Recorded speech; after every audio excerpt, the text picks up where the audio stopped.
High and Real Media's Flat Earth Friday Fringecast. We are joined still by Jaron, but we are now joined by the gentleman. You know what? I think I did this morning where I'm going to F up somebody's name. I think I did was Chris Monk's name this morning. So before I screw up anybody else's, let me just let these guys introduce themselves and what they're presenting. So I'll just go as hands off as possible because that tends to be the best. Okay, so I'm Sleeping Warrior. Work kind of on my own as a bit of a renegade, like the discussion and the debate side of it more than anything else, really. And I found Nathan's channel and spent a lot of time there recently. Nath? Yeah, I'm Nathan Oakley. I run my channel's Nathan Oakley 1980, and we have a flat Earth debate on that channel, which is where Anthony and Shane, who I'll hand off to next, were involved. So if that's as brief as I can keep it, over to you, Shane. Okay, I'm Shane. Shane Cook. The channel name is Ranty with an exclamation mark at the end of it. I am a flat earther, and I've known Anthony for about 8 months, and I've known Nathan. Well, I've known about Nathan for a while. We've only got along recently, but you know we have a good working relationship now, which is great.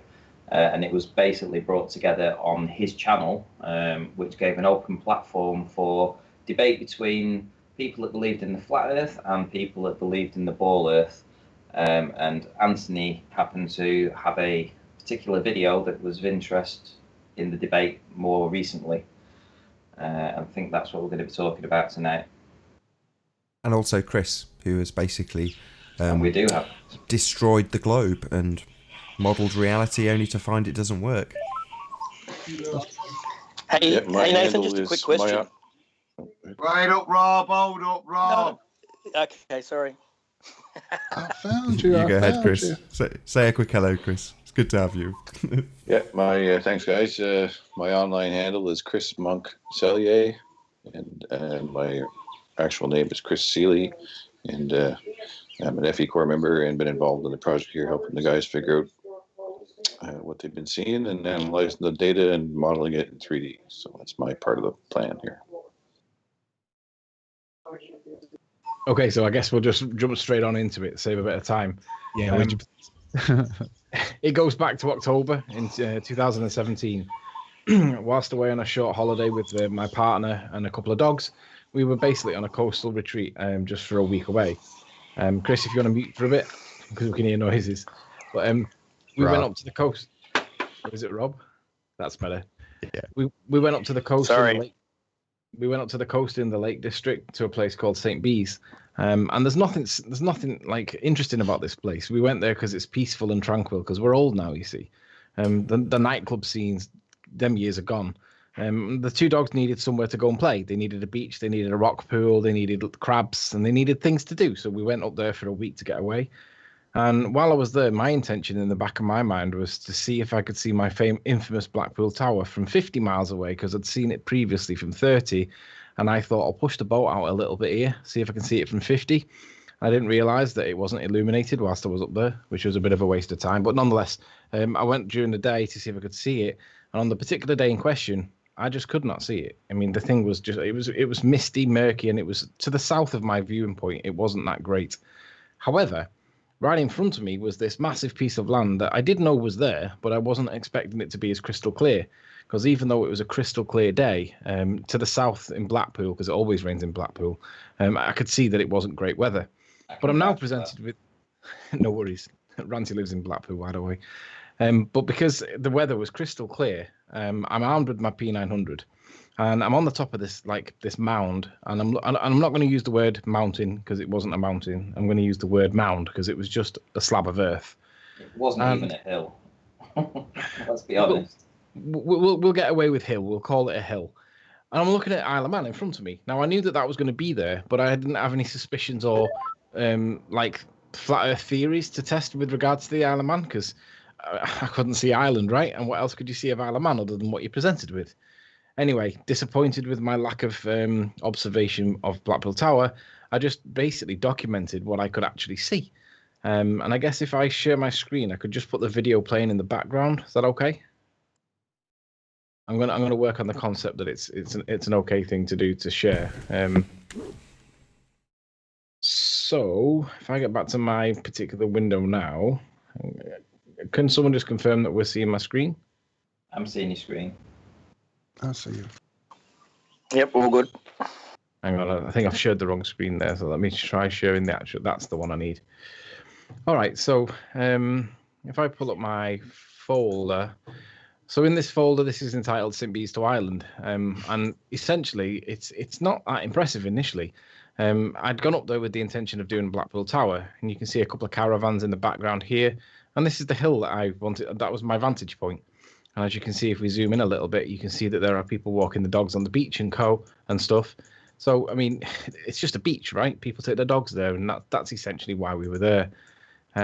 So with regard to where I was, basically the coast at St. Bees, nothing special about it. It's just a coastal place. This is the particular hill in question. On Google Earth, this is documented at 52 feet in height. And it was highly contentious initially because the ballers were arguing that it clearly was more than 52 feet. But nonetheless, I'm not an expert on heights. I only went with what it said on Google because that's their working model. So whether it was actually more, it doesn't really matter. That's what their model says. And obviously being a flat earther, that's all I'm really interested in. What did their model predict? So I get to the top of this hill, which is where I'm at now. And I'll just mute the sound because I don't need the sound. And you can see by the nature of this film that, I mean, I've just suffered the upset of not seeing what I wanted to see. So I'm in touristy mode at this point. I'm just kind of looking around to see what I can see, playing with the P900. And the only thing to be aware of at this point is that the visibility on this particular day was fantastic. It wasn't a clear day. It was a very clear day. It was like a diamond. The opacity of the atmosphere was minimal. And this is really why I shot up this hill when I saw how good the weather was. So I goes up this hill and I'm just messing around at this point. I'm just getting used to what I'm going to be looking at. And I'm not really looking in the camera at this point. I'm messing around, but I'm looking to see is there anything interesting that I can focus on while I'm up here. Well, that's the wrong video. It's 0352 you want. Yeah, it's fine. This one will do it to make the point to start with. But this particular video is the one where I see something that's really quite interesting. Now, it doesn't show the whole of the Isle of Man. It shows the land that's off to the north of Isle of Man, which you'll see now. But I realised when I get to this point and I get onto the end of the peninsula and I move up to the horizon, I look across the horizon on my wonky tripod and I can see that there's land, what appears to be land in... Here it goes. This is the land that I'm looking at on the horizon. Now, you can clearly see that the land that I'm looking at has got the sky underneath it. So in my head, this is where I'm at in Whitehaven or St. Bees, and this is the line of sight I've got. I'm looking somewhere along this trajectory. I know I'm not looking at this trajectory because it's not the right angle for me, but I also realise that Ireland at this angle is way too much. So if I zoom out for our American friends, you can see kind of where I'm at, and I'm looking across the Irish Sea. Now the problem is this is too far. Okay, this is not what I'm expecting to see. I'm thinking that I'm looking at this area because this is significantly closer. And I know that generally visibility is around about maybe 45, 50 miles on a clear day. And I had a clear day, a very, very clear day. I just didn't realize how clear it was. But nonetheless, I never considered that this would be in the bank of possibility. I actually thought I was looking at this. So if I flick back to the video for a sec, and whilst you look at this, the key feature is that this landmass, you can see that it's got a line that goes right underneath it. That's the color of the sky. So for me, I'm looking at this and I'm thinking, what on earth is that? So I'm looking into it as far as I can with the camera to see if I can pick out anything unique about it. And as I zoom in a little bit more, I see this thing here that is, well, for all the world, in my opinion, it's a chimney stack. It's an industrial chimney stack. As I zoom out, this is where you're looking, and there appears to be smoke coming off of it at the top. And I thought, I'll be able to find that. Whatever that is, I'll find it because it's really far away. The camera's struggling, so I know it's the limits of the P900, which is far. But I also think that I've got something that I'll be able to identify. I have a boat. We've managed to identify this. We know where it goes to and from and what it carries. It carries coal. And I didn't know what I was looking at. So I'm thinking, right, I need to go and have a look. Back in the caravan, get onto Google and see what my bearing is here to see whether this is Scotland or is it Isle of Man or what am I looking at? So obviously I'm trying to get as much as I can, as much detail as I can. And like I say, it was really difficult because this thing's it's changing its form. It's like when you get up in winter and there's condensation on the inside of the window, and then you get the back of your hand and you make a little porthole, and it felt like I was looking through the porthole of the atmosphere into a part of the atmosphere that wasn't misty or murky. It was like a porthole of clear air. That's what it felt like I was looking at. So I think to myself, right, whatever this is, it's cool, but I need to go back and check. So I finishes the observation, packs the camera away, goes back to the caravan, has a look on Google Earth. And I thought, well, whilst I'm here, I'll take a couple of photos because photos are generally better than videos for the sake of clarity, just in case there was something in there that was really useful. But I was using digital zoom, so it wasn't really much better than what I was on. But I tried it anyway just to see. Anyway, I goes back to the caravan, and it appears, on first initial gut reactions, it appears that I'm looking at Ireland, because I've realised that the peninsula of land that was in my foreground before is limiting my view to Scotland, and I shouldn't really be able to see Scotland other than a little bit of low-lying land right at the very, very bottom. So I'm looking at things that are there, but I go back up and do the observation an hour or two later, and I take it from different observation heights to see if the height made any difference to what I was looking at. But I got the same observation done from the same height. Basically, it's the same thing. Messing around with the zoom on the camera, a bit touristy. But the next video is where it starts to get really interesting because I'm at 35 feet at this point. So when I pull this one up to show you, I've dropped from 52 feet and I'm right next to the caravans. And bear in mind how contentious the observer height turns out to be. This was a bit of an issue because at 35 feet, I'm seeing pretty much the same thing. But again, it's changing before my very eyes. So basically, as I get back out to the horizon, I can see the floaty land again. You can see clearly that the sky is underneath whatever it is I'm looking at, and the camera is struggling to focus. So it's really far away. It's kind of beyond the limits of the camera. You're struggling to see it. So I'm thinking, if that's Ireland, and that's as far away as it seems, that's probably a brilliant flat Earth proof, that, because that's like 80 miles away. Now, normally we can see 40 or 50, but I thought, wow. So when you're zooming out on the P900, you can see that is really far away. So all I did now is I come down this hill that I was at, and I spins the camera around, and I basically looks back up to show where I was. And this was in the video, but essentially this became really contentious because there's no way that these people on the Ball Earth side would accept that I was simply at 35 feet, because that's what it says on Google, and it's not that far away. That's exactly where I was. Anyway, I goes home and I starts to make the video when I released it. And Jory Daka said to me, can I mirror this? And I said, sure, go for your life. He's had like 20,000 views on it. So, I mean, people are aware that it's there. However, when I got back home, I asked Ranty, would he have a look at this? Because we're looking at Ireland. There's more videos in here, which I won't bore you with. But Ranty's put a stitch together, a composite together. And really, if I pass you on to Ranty now and he can explain to you what he did, why he was doing it, and for what purpose, it was basically to argue the point on Nathan's debate channel. So I'll pass you to Ranty. He can tell you what he did and how he did it. And then we'll start wrapping up the how it went in the debate, because really the main story here is how the debates unfolded. So Ranty, it's over to you for now, dude.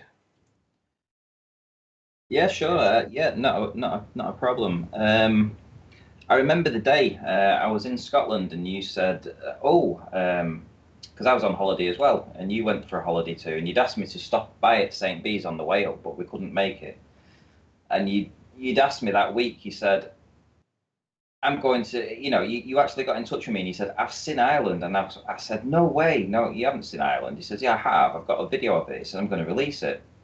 So we released this video, and it wasn't this particular video, but it basically showed the same thing, where you had the peninsula here was it was floating on this floaty air. And I watched it and I thought, well, that could be the island, man. Maybe it's Ireland. Maybe you're mistaken. I don't know. So I was a bit unsure about what he was actually showing me. But he was convinced that this was Ireland. And we came back, we talked about it, and he told me that he'd taken a series of different videos.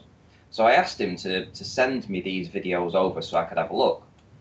And what had happened was he'd taken this particular video, I think it was 0352, and as soon as I saw it, I realised that at this side of the island, the lower part of the island, because you've been looking at the northern side, which is here. This is the Isle of Man. Clearly, this is the Isle of Man. And then the southern part of the Isle of Man here tapers off in this location here. So as soon as I looked at it, I realised that we had all this extra land further south, and I'm like, clearly that has to be island. That has to be island. So I got back to him and I said, you're not seeing island in the north, as far as I can tell right at this minute, but absolutely you're seeing it in the south. And he said, well, I can't see it in the south because south is further. I said, well, I'll just check that. And I checked, it was 145 miles away. I said, well, I'm seeing it with my own eyes, and I'm telling you now, I can see island at 145 miles away. So he said, right, okay, then, well, can you prove that to me? I said, well, give me an hour. So I did a very, very rough composite and basically stitched individual frames of the video together. Nothing like this particular composite, but it was basically a rough draft just to show exactly what I'd seen and where these things lined up. And I said, this area here, these dots on the horizon here are is the Port of Douglas, and everything else to the left of this is island. And he's like, that can't be true, that can't be true. I said, it is. He says, right, okay, then let's just analyze this, think about it, let's take our time with this, and we'll see where this goes. So eventually it must have been 2 weeks later or so, he got in touch with Nathan Oakley, and we discussed it with him. And he's like, yeah, I'm happy to show this on my channel, and if you want to run with it, you can run with it. So that's what Anthony did. He ran with it, and we received a lot of abuse over this because they were saying that it's firstly a composite, and flat earthers don't use composites. So we got into a lot of trouble with the use of the word composite. But to be fair, that's the best thing that we actually had was in order to get the image, because it was zoomed in to, I think, maximum zoom, we were only getting clippets of the island, so we had to composite it together to receive this basic image. I'll show you what we actually found, though, eventually, and I'll use this particular one. It's a long story, but we debated for probably about 2.5, 3 weeks on this lower composite here. And there was a lot of debate about what particular villages we could see, and what the particular land masses were. It was very heated. There was a lot of debate between the ballers and the flat earthers. But eventually, we decided to revisit the information and try and pull out and extract as much information from the composite as we could get. And what we found was that we were able to identify individual, like this is a lighthouse here, this is a village here, this particular hill that comes all the way down and ends up in Canal down here, the ridges, the land formations, the rock, everything, even to the point of Douglas being here, which was our original assessment of the video in question, which then brought us to all this extra land here, which led to the only conclusion that it could possibly be would have been Ireland.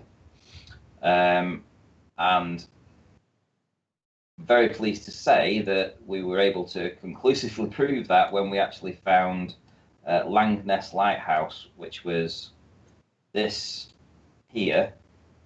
If you can see it, I don't know if you can see it, but it's here. And it's directly in the exact location where you'd expect it to be, which is up here, the very southernmost part of the Isle of Man from our location. And you have the Langness Lighthouse, which is situated here. And I believe it's only 23 meters in elevation above the water at this point. And it stuck out very clearly when we revisited it and analysed the entire image.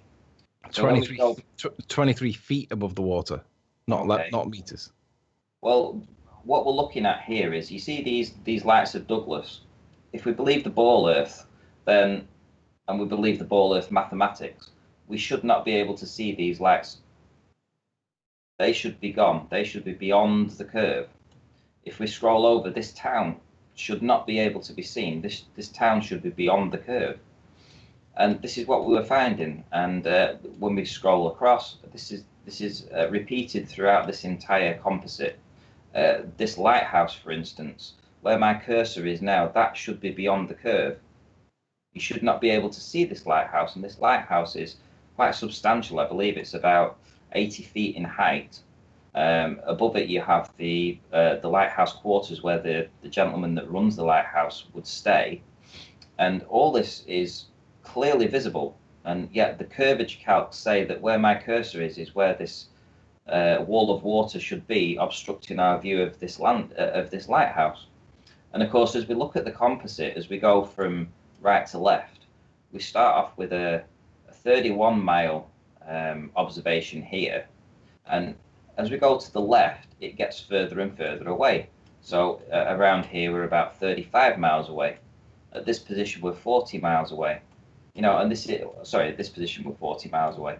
And the further we go, When we get to this lighthouse that's here, it's literally 51 miles away. And we're actually capturing it from that small mound that Anthony showed you before. You're capturing this at a distance of 51 miles, which is unbelievable. And then you have the island behind it. And these are the mountains of Ireland. And how much of these mountains are we seeing? Well, we're seeing quite a lot of them. And the highest peak on these is only 700 meters. But the curvature calculator says that these should be beyond 2.5 miles of curvature. So there's at least 2 miles of missing curve here. But we're seeing it. It's evidenced in not only just in this composite, it's evidenced in the video. And that's the good thing about this, is this stitching that I did together was taken from the video. And the video is available and has been available for anybody to see. It's up there on Anthony's channel. Am I correct? It's there, Anthony. And it has been for the last, 6 weeks, 5 weeks, something like that. It's on the Sleeping Warrior YouTube channel, and you'll see it in the recent videos. It's I can't remember its exact name, but it's got St. Bees to Ireland, go on then, something like that. So basically, you could go to his channel and you could watch this video. You could watch him pan across. You could watch him pan across Ballacannel, Ballacannel, Baldine, Douglas Head. You can see the Douglas Head apartments, which are here. And you can watch him scroll past the lighthouse, and you can watch him look at this extra piece of land here. And this is a video, and this is the composite that was brought out of that video. And the forensic analysis of it shows that we are actually seeing Ireland at 145 miles away.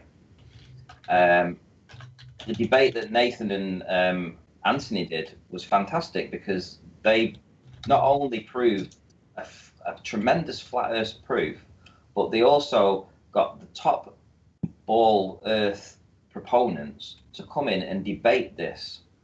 And they debated it to the point where we got terribly trolled for this.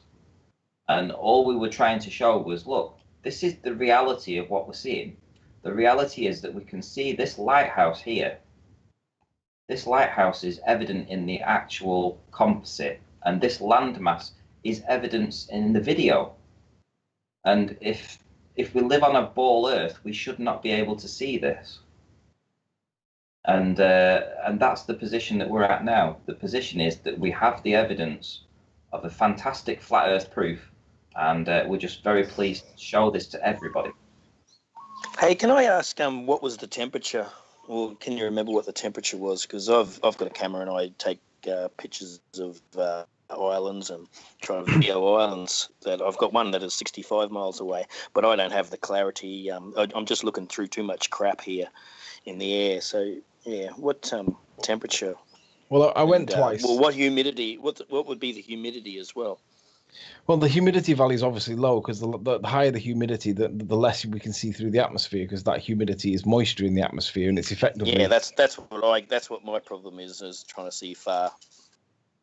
And with regards to the temperature, it was the end of October. So in the UK, like October wise is the back end of summer. So it's still warm, but it's not summer warm. It's like we're going into autumn. So it was cooling down. So I guess it was a mix of like the visibility was caused by it not being red hot, but also not being, I don't know, humidity was low and it wasn't too hot. So Cool, maybe. I'd be guessing if I was honest, but maybe 15, 18 degrees Celsius. It wasn't that hot, but it certainly wasn't cold. I mean, I was in shorts. I did have a jacket on, but I was still in my shorts because it was still like back end of summer. Um, but really, really want to where this gets really interesting is if Nathan steps in now and starts talking about some of the most notable moments from the Globies in the debate side of it. Some of the tactics that came out in this was great. And then after Nathan, we'll show Chris, because ultimately at this point it's only me and Ranty, and we're talking on. We've just started on Nathan's debate show on this point, and we're not sure how strong the evidence is, but it does appear to be quite strong. But we don't really know. So maybe like 10 shows in, we're still kind of learning its strength. But Nathan, do you want to talk about some of your most notable experiences on the debate? Sure. I don't know where you want me to begin, really. Well, let's go with like for example the Rumpus, who came in, and he's one of the more honest and sincere ballers, but he claimed in and very patronising and condescendingly claimed that now that I've calculated this, I can identify any building on this composite. And we said, right, okay, then. So let's test that. So we did a live test and whatever. And he came back in a few other times and he did some more mathematics for us. And when we started to apply the mathematics, it started to fall apart because he was claiming that he could identify any building. So when we were basically identifying some of these buildings, we had to try and identify this town that you can see on Ranty's screen now with the ring around it. And the Rumpus came in and he made all these calculations, and then we were like, great, okay, so let's now apply the curve calcs to it. And we applied the curve calcs to it, and he realized it was behind the curve. And he was like, oh, actually, I'm being told that I might have miscalculated this. So his mathematics was becoming a bit of a problem now. So he changed his position and expected people just to accept it. Yet patronizingly at the start, he claimed that he can calculate anywhere in this video now. But it was glorious to watch how certain things started to unfold. I mean, we had a physicist. Nath, do you want to talk about the physicist? Yeah, I mean, Paul was an interesting character. He got pretty angry, Australian guy, self-proclaimed physicist. And we had a panel of all sorts. I mean, in Flat Earth, we get familiar with the people who want to debunk this subject. And we had the cream of the crop come and try and debunk this. And not just try as hard as they possibly can with every single tactic under their belt. Conspiracy theories aside, these people, in my humble opinion, are trying to keep hold of a cognition that's broken. So they are fighting tooth and nail to keep hold of a paradigm that is very much broken. And this demonstrated that. Whether or not the writing was on the wall from the off for them, I don't know. But what was clear, certainly partway through the debates, was that it was all about the audience's perception of what we were looking at, because this lighthouse that Ranty's showing now, we didn't have that till right at the last stage. But what made it interesting for me was it was a win-win. So right from the off, this little outcrop that we're looking at, right, this little outcrop was evidenced either way, because if you look at the image zoomed out, the people on the globe side were just saying, well, we're just seeing that low-lying end tip of the Isle of Man. That's all that is, this outcrop.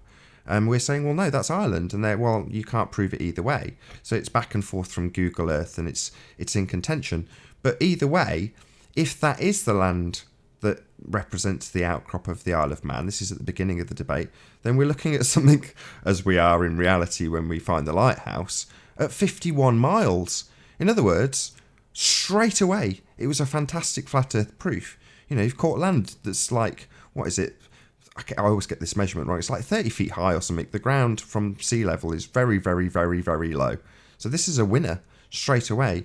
And when Chris speaks later, I'm sure he'll talk about this with excellent depictions. And I can't big up Chris enough because he's been fantastic. But ultimately, what we had from the start was a lighthouse in the very near foreground. I'll say this one first. This is the outcrop lighthouse that's being shown now. So this is the one on the furthest tip that we actually saw the lighthouse really late on in the debate.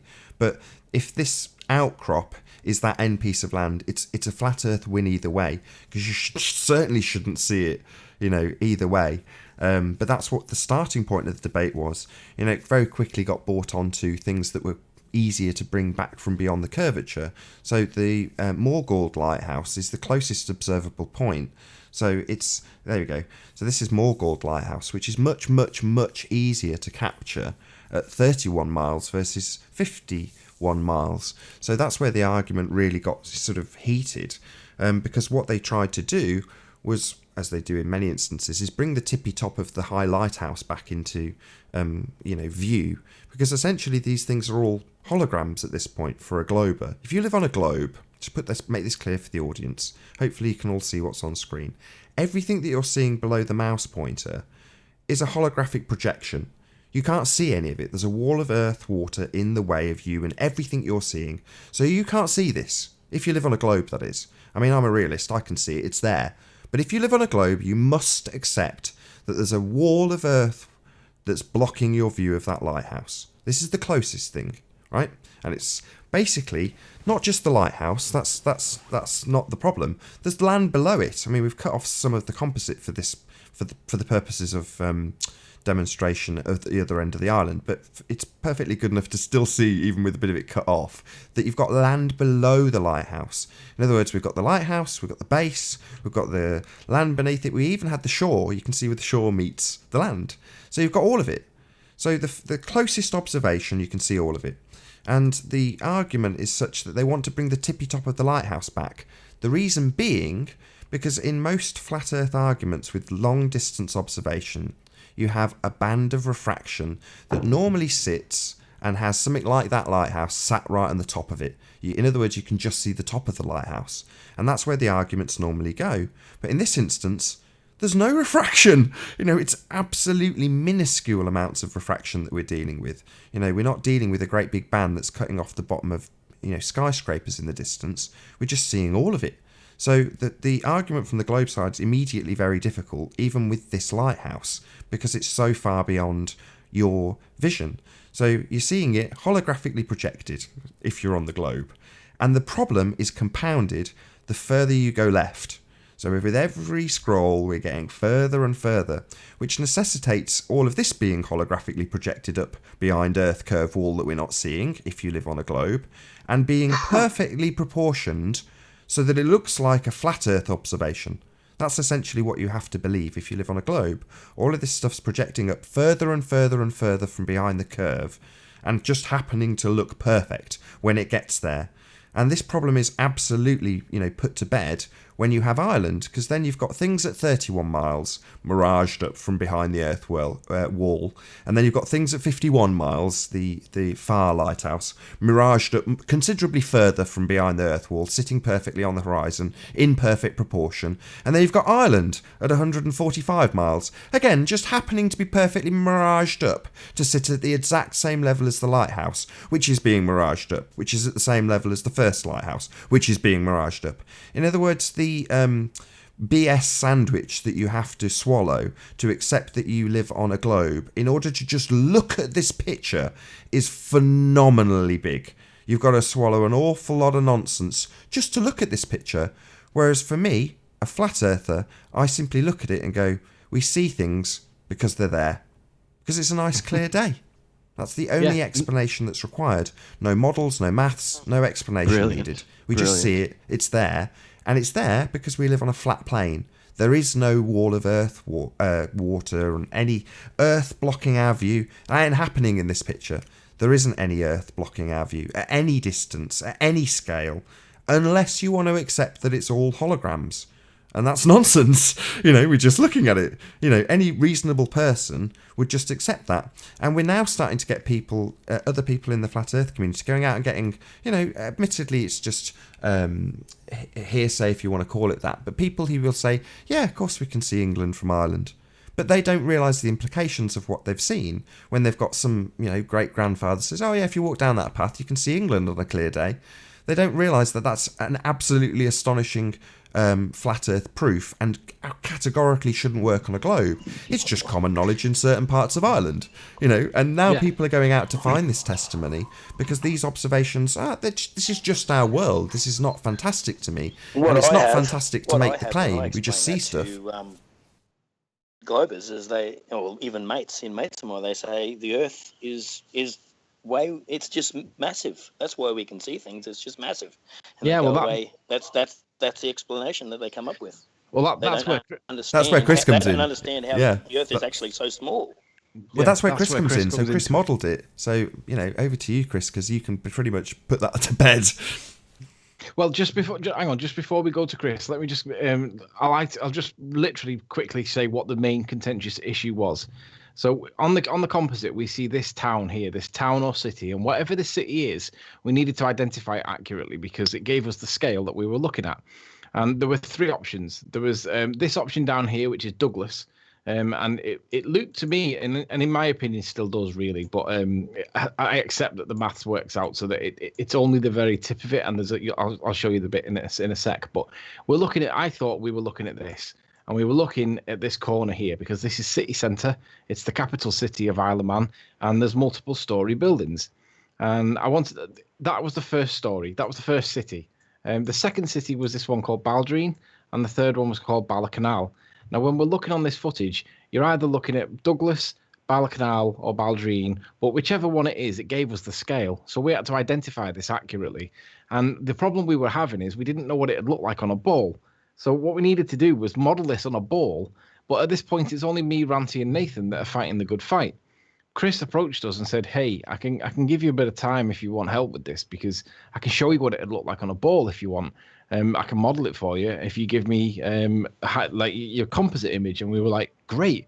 So what we'll do is we'll pass it on to Chris now, and then he can tell us what he did with regard to modeling the ball, how it failed, and of course how he demonstrated this, because most people can't visualize what this wall of water is meant to actually look like, because we can see this is flat.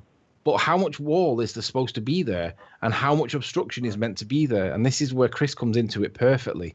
So without any further ado, I'll pass you to Chris. And basically, if Chris can tell us what he did, how he did it, and how he demonstrated how this ball nonsense is literally nonsense. You there, Chris? Yeah, I'll just share the screen here and try to go through it fairly concisely here.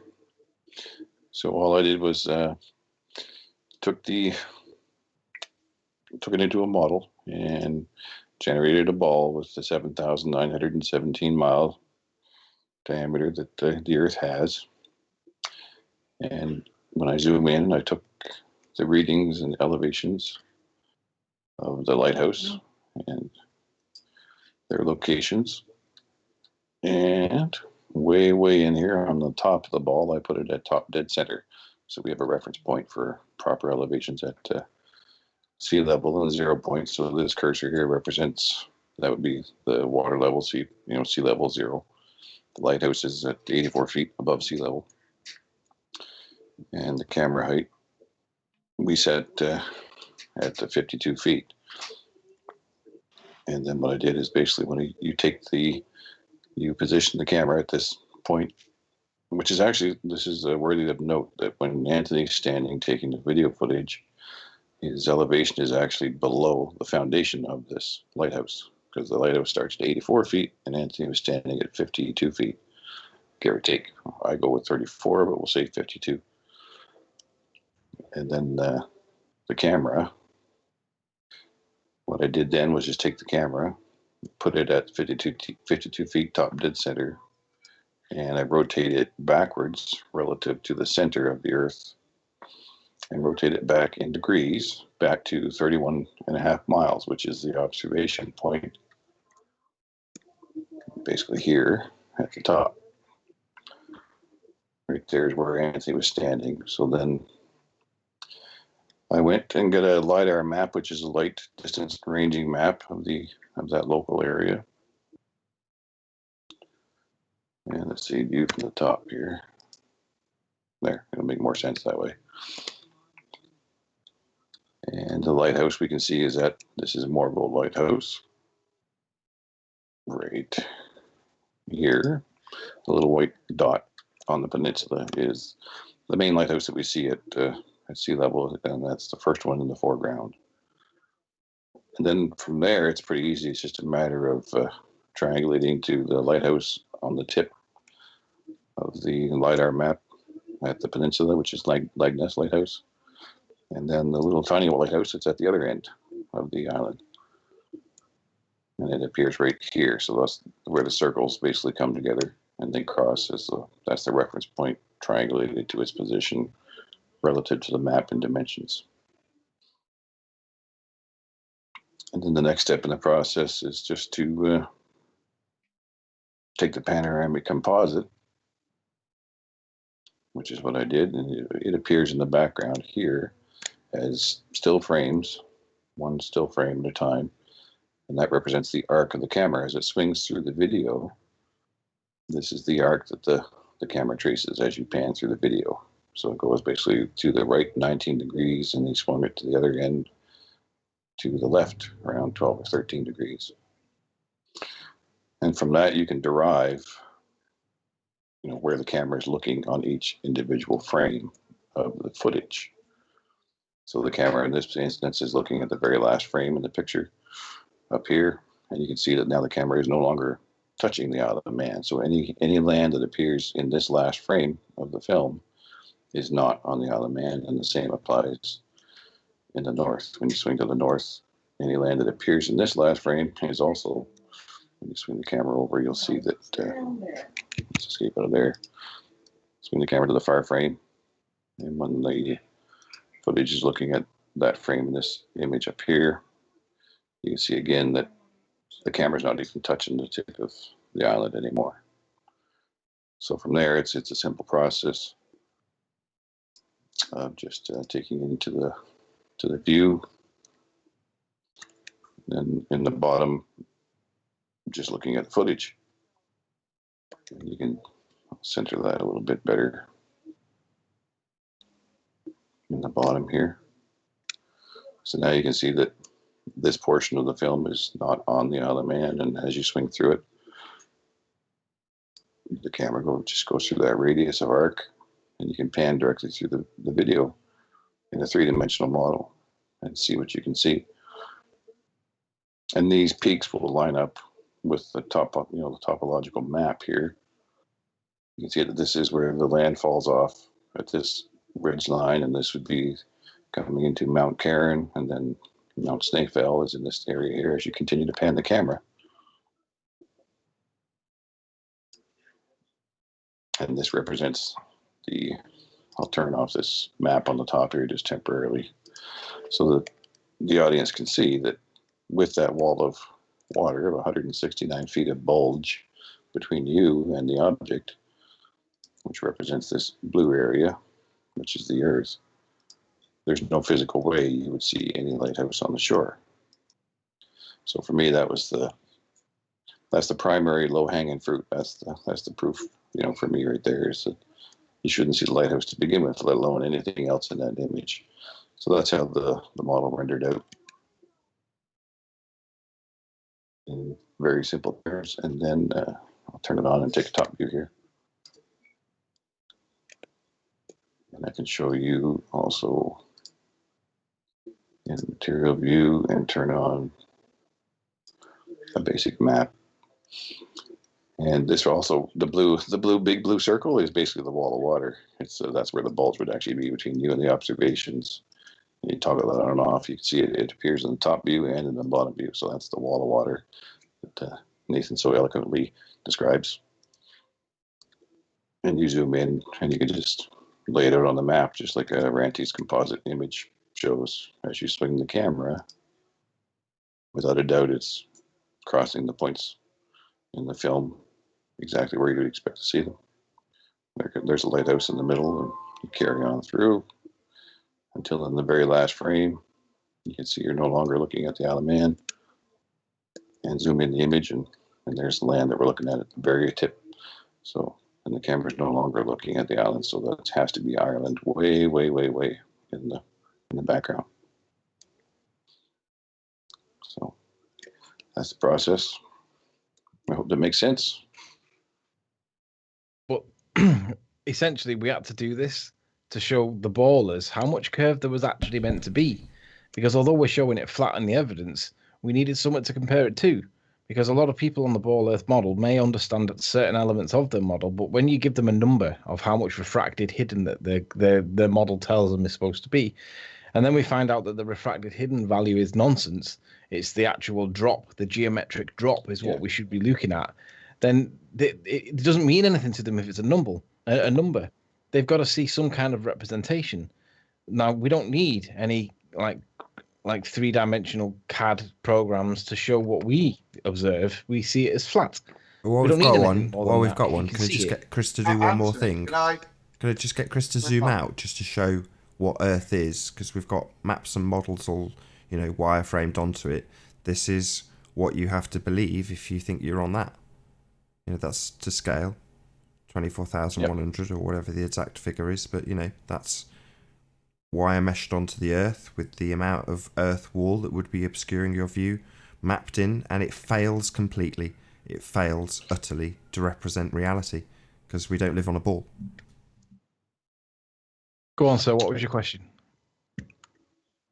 I was just going to say we were talking, weren't we, in terms of that import, and there was another little proof, I think, as we were rambling. I don't know when it was, yesterday, today, whenever.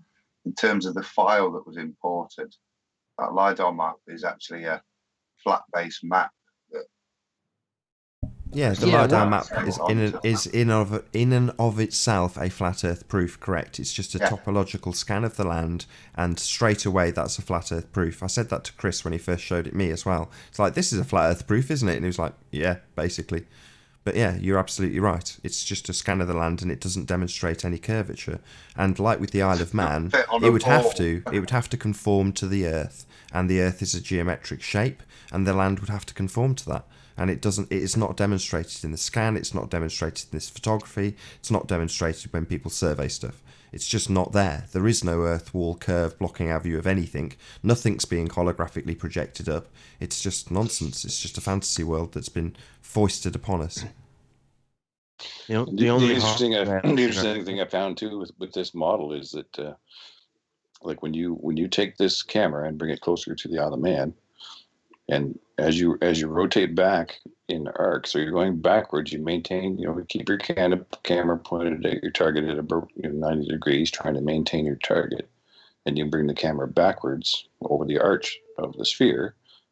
Then you can see that by the time I get to 31 miles, I've already dropped 600 feet or better in negative elevation. So when I'm up close to the island, within 0 point top dead center, I'm at the 50 feet. So if you watch the z-axis, so I'm approximately the 50 feet of elevation where he was standing at 1 mile distance from the target.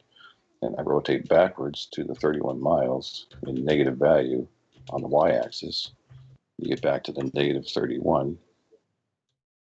Approximately Chris, here, you're at 600 feet of drop, right? Go ahead, yep. I've just got, it's probably a perception, but from the observer camera you've got there, what angle is it from its relative perspective of gravity? What angle is it?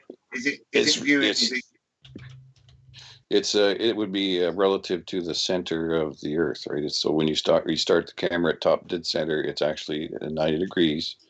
It's relative to the pinpoint center of the Earth radius. So if I zoom out here, you'll see how a little bit. So basically, I'm rotating the camera on the axis of the center of the Earth at the center of gravity in the Earth model, and I rotate on the x-axis. You'll see the camera basically spins around the outside of the Earth, right? So it just goes around like a rocket, right? So that's where it's pinpointed to. So you can see how in the bottom, if I'm close to something, and as I rotate backwards, it drops out of sight, right? So you'd have to continuously bring that camera down to keep trying to look at what you're looking at, right? Yeah. So, but in terms of as you're moving that, are you keeping it at 90 degrees as if Anthony was looking at the horizon, sort of thing? Is that, or is the camera angle changing? Well, in this example here, I just keep it at 90 degrees and rotate it back to his level. And then if you wanted to really dial in on the lighthouse, you'd actually have to tilt it down by 0.3 degrees, which is what we see in, the horizon line when you're flying an aircraft. There's always that, 3 degree, you get the real horizon, the true horizon, and the 3 degrees, or you have to keep things pointed down. And that's the problem with it all. And that's just because it's not correcting for the curve. It's just perspective, right? That's all that is. There's a vanishing point in the far field, and that's all we see. And you rotate it on the X, and oops, let me grab that camera again. Rotate on the X, and as you bring it in, like if I keep the camera at, the 90, at that angle I had it set to way back here at whatever miles it is to try to keep that island in target, it's now pointing down at 92 degrees. And if I bring it back closer to the island, I have to pitch the camera back up to bring it back into the field of view, right? So that's what we're doing. I have a question, and not to put you on the spot or anything. You don't have to answer if you don't want to, but your voice sounds like a pilot's voice. Dead on. Have you flown? Like a pilot, yeah. Well, my father was a small aircraft pilot. Yeah, I get the that comment. I should be doing the radio shows or something too. Yeah. Welcome to Rock 103.9. Yeah, it's very smooth. And now for the morning traffic. Yeah. Maybe I should take up radio. I don't know. It might be fun. Yeah. Well, we will sure have you back. So that's it in a nutshell. If there's any other Jared, are you questions, still with us? Yeah, take it away Sorry, I next. was on mute. Can you hear I've me? got to ask. Yeah, any comments? Any comments, Jared? Oh, I got tons of comments. No, I mean, I think you guys have done such a great job. I've been watching when I can, when I'm making videos or something. I always like to have something audio in the background because I can't obviously watch anything. But Nathan, what you said at the beginning, you said it perfectly. The debates have exposed the difference between global believers and those of us who are willing to accept the world as we've been shown with our eyes. Maths are. And by the way, I'm going to start saying maths instead of math. I think it's correct. So you guys won me on that one. John would be happy, Jared, if he was. Like our British buddies very pleased, Jared. And for those people who think it's wrong, like I did, it's because mathematics is the word, so it has to be maths. There's no mathematic. So anyway, math cannot be a replacement for reality. I mean, it can help us. It can predict things, just like what Chris just showed. It can aid us, but it can't trump observation. And it seems like to me, that's what we have on the other side. These debates do a stellar job of showing like what type of people we have. Like we have at Flat Earth Core, Chris Monk, great example, Dr. Zach, Mike Kavanaugh. These guys they can use math as a tool, but it's not a Bible. They see experiments first, observations first, tests, and then what we're taught doesn't just get auto-truthed like it does for these global believers. Ranty, I've enjoyed you because you look at the evidence. You can just tell when you're talking through things. You're not trying to push a narrative. You're just talking through what we're looking at, and that's really what's missing. So that's been a breath of fresh air. And like when Paul or these other guys want to go on an attack, you do a good job of like keeping calm. And I've had a lot of people say it about me during debates, and I think it does show. It shows to people it's something that's admirable to not have you go down that same route, because then it just becomes a shouting match and gets to be a crap fest. So, I mean, I've always been impressed at that. And, it just shows how ridiculous some of these self-righteous science backers have become. Like Tim Osman, I mean, he just simply will accept whatever the mainstream belief is. So it's funny to listen to him sit there and not really have any evidence or facts. It's just, well, what you're saying must not be true because we live on a ball and you're a crazy person for thinking otherwise. That's his argument. And that's why I think the debates have been amazing. I mean, if you can see land or if you can see a lighthouse, because their math says that you can't, they just go to automatically, there must be something. It's refraction. It's got to be something. They never go to, but you're observing it. And that's step one. You need to go there first, not look for the mathematical excuse, not look for what is my way out of this, situation, because you don't need a way out of reality. It's right there in front of you. It's been presented to you, so deal with it. And so I don't know. I mean, you think about these guys. They think that like predicting eclipses is only possible because we live on a ball. They think that longitude, latitude prove the sphere. And Anthony, you've always impressed me because me and you are so different, but the same, because we both, this is at least my opinion. I don't deal with those guys on the globe side because I've learned what they do. And I feel like you deal with them because you've learned what they do and you don't want to let them do it. And that's set up strawmen constantly. Yeah. They love to build up what your opinion is, what you think, what you believe, and then go on a live stream and tear it apart. That's what Sean Huffer does. That's why I won't even give these guys a time of day, because that's all they're doing is they say Jaron says this, this, and this, and they defeat it. And I'm like, I never said that. So at that point, I've removed myself. Like, you guys can say all you want about me. I'm not going to give you the time of day. But you've impressed me because you do the opposite. It's like you go and say, no, F that. I'm not going to let you say that I say this. I'll speak for myself. And so that's been admirable, because for me, I ignore him. It's like Red's rhetoric. Once he starts making up things, saying that I believe something, or saying that I've said something, or saying that I've done something wrong when I haven't done it, it's just easy to say that in front of your audience. Then I just said, forget it. I'm done with those guys. But you take their abuse. I mean, I can't believe the amount of stuff I see from GeoSteber and microblogism and all those guys that you'll just go every day right up against them. So, all you guys have done a great job. I think that you can't argue with what we're seeing. There's no reason to. Yeah, I got 2 quick points to say about that. Firstly, the Debates channel has effectively given not just the opportunity for flat earthers to present what they think is strong evidence to get it vetted and see how strong it really is, but it also effectively becomes peer review. Within Flat Earth, it becomes peer reviewed, because our peers are reviewing and critiquing and challenging and trying to debunk the evidence, right? That is credible. So when it goes, we did like 20, 25, 30 shows 2 hours ago, 2 hours each show. And it was like that. Honestly, they were lining up, taking blows at me. It was like that scene out of Airplane where there's that hysterical female passenger and the queue of people lining up behind her with punch bags and baseball bats and guns and everything. The queue was huge. It was like that. They were coming in and they were blow after blow after blow. But essentially, it made it stronger every time that there was a fight, disagreement, or a fallout over the interpretation of something, because we would go back and we would look at it and say, hey, have they actually got a point here? Or are they gaslighting? Or are they straw manning? Or are they simply applying the bandwagon fallacy, which is where they all agree together and therefore they win the debate, even though the point they agree on is probably factually wrong.